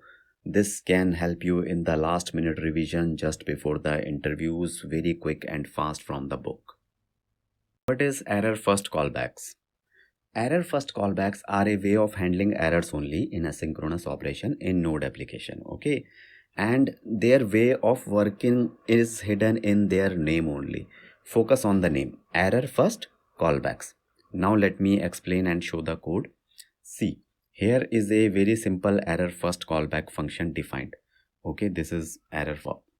It is error first because in this function, first parameter is the error object, right? And second is a callback function because because we can use this function only by passing this function as the parameter in the other function like this. See, and if you can see the body of this async operation function, then it is receiving this error first callback function as the parameter. So here if some error, so now you understand the naming, right? Error first callback and how it is defined. Now here if some error will occur, then that error will be passed as the argument of this callback function. Okay, and up there the error first callback function, that error will be handled. Getting my point? So that is the purpose of this error first callback function, to handle the errors. Now obviously in real projects you will not set the error like this new error object. I have did it here. Okay, because so basically in application the real code, the error will be come from the user, but just I did it to show you. So in our real application, wherever any function will do some asynchronous operation, we will pass this error first callback function as a parameter like this, and we will reuse it many places in our application. Okay, so for what purpose? For managing the errors. Okay, that is the purpose of this function, and that is one way of managing the errors also. Great. I think now you have your answer. And at last, I have written here two sentences about the error first callbacks so that your revision will be super easy and fast as well. How to handle errors using promises. I hope you are already aware about the promises, and then you know the 90% of the answer. Just I will show you here very in 50 seconds. Here is the sample promise code, and when this promise is executed, and if the operation inside it is successful, then this resolve will execute, right? But if the operation fails, then reject will execute, and where you can pass the error, and this error will be received by the catch block, which will actually handle the error. Okay, right? That is the short answer. The short answer is the catch block in promises is used for error handling with promises. So yes, you have some understanding of promises, otherwise you have to get it. Okay, so that's the answer to this question. How to handle errors using async await. Again, I hope you already have some idea about async await in JavaScript or Node, because here we will only focus on the error handling part of the async await. Okay, we will not complete like from the beginning. So here is the function that returns a promise. Now either you can use the catch keywords to handle the result of this promise, or we can use the async function like this. Okay, and there we will call this async function which returns the promise, okay, which was written above, by using this await keyword. So this is also an alternative way of handling promises result, and nowadays it is very popular because of many reasons. Now to handle errors, here we can use again our try catch block like this. Okay, and you already know how try catch block works, right? Any error in try block will be sent to the catch block. Great. The short answer is try catch block is used with async await for handling the errors, and that is the answer to this question. So sometimes we know big things, we know async await, we know promises, but this short question inside from the main questions can confuse us, right? Like how to handle errors in async await. So now you know, right? How can you debug Node.js application?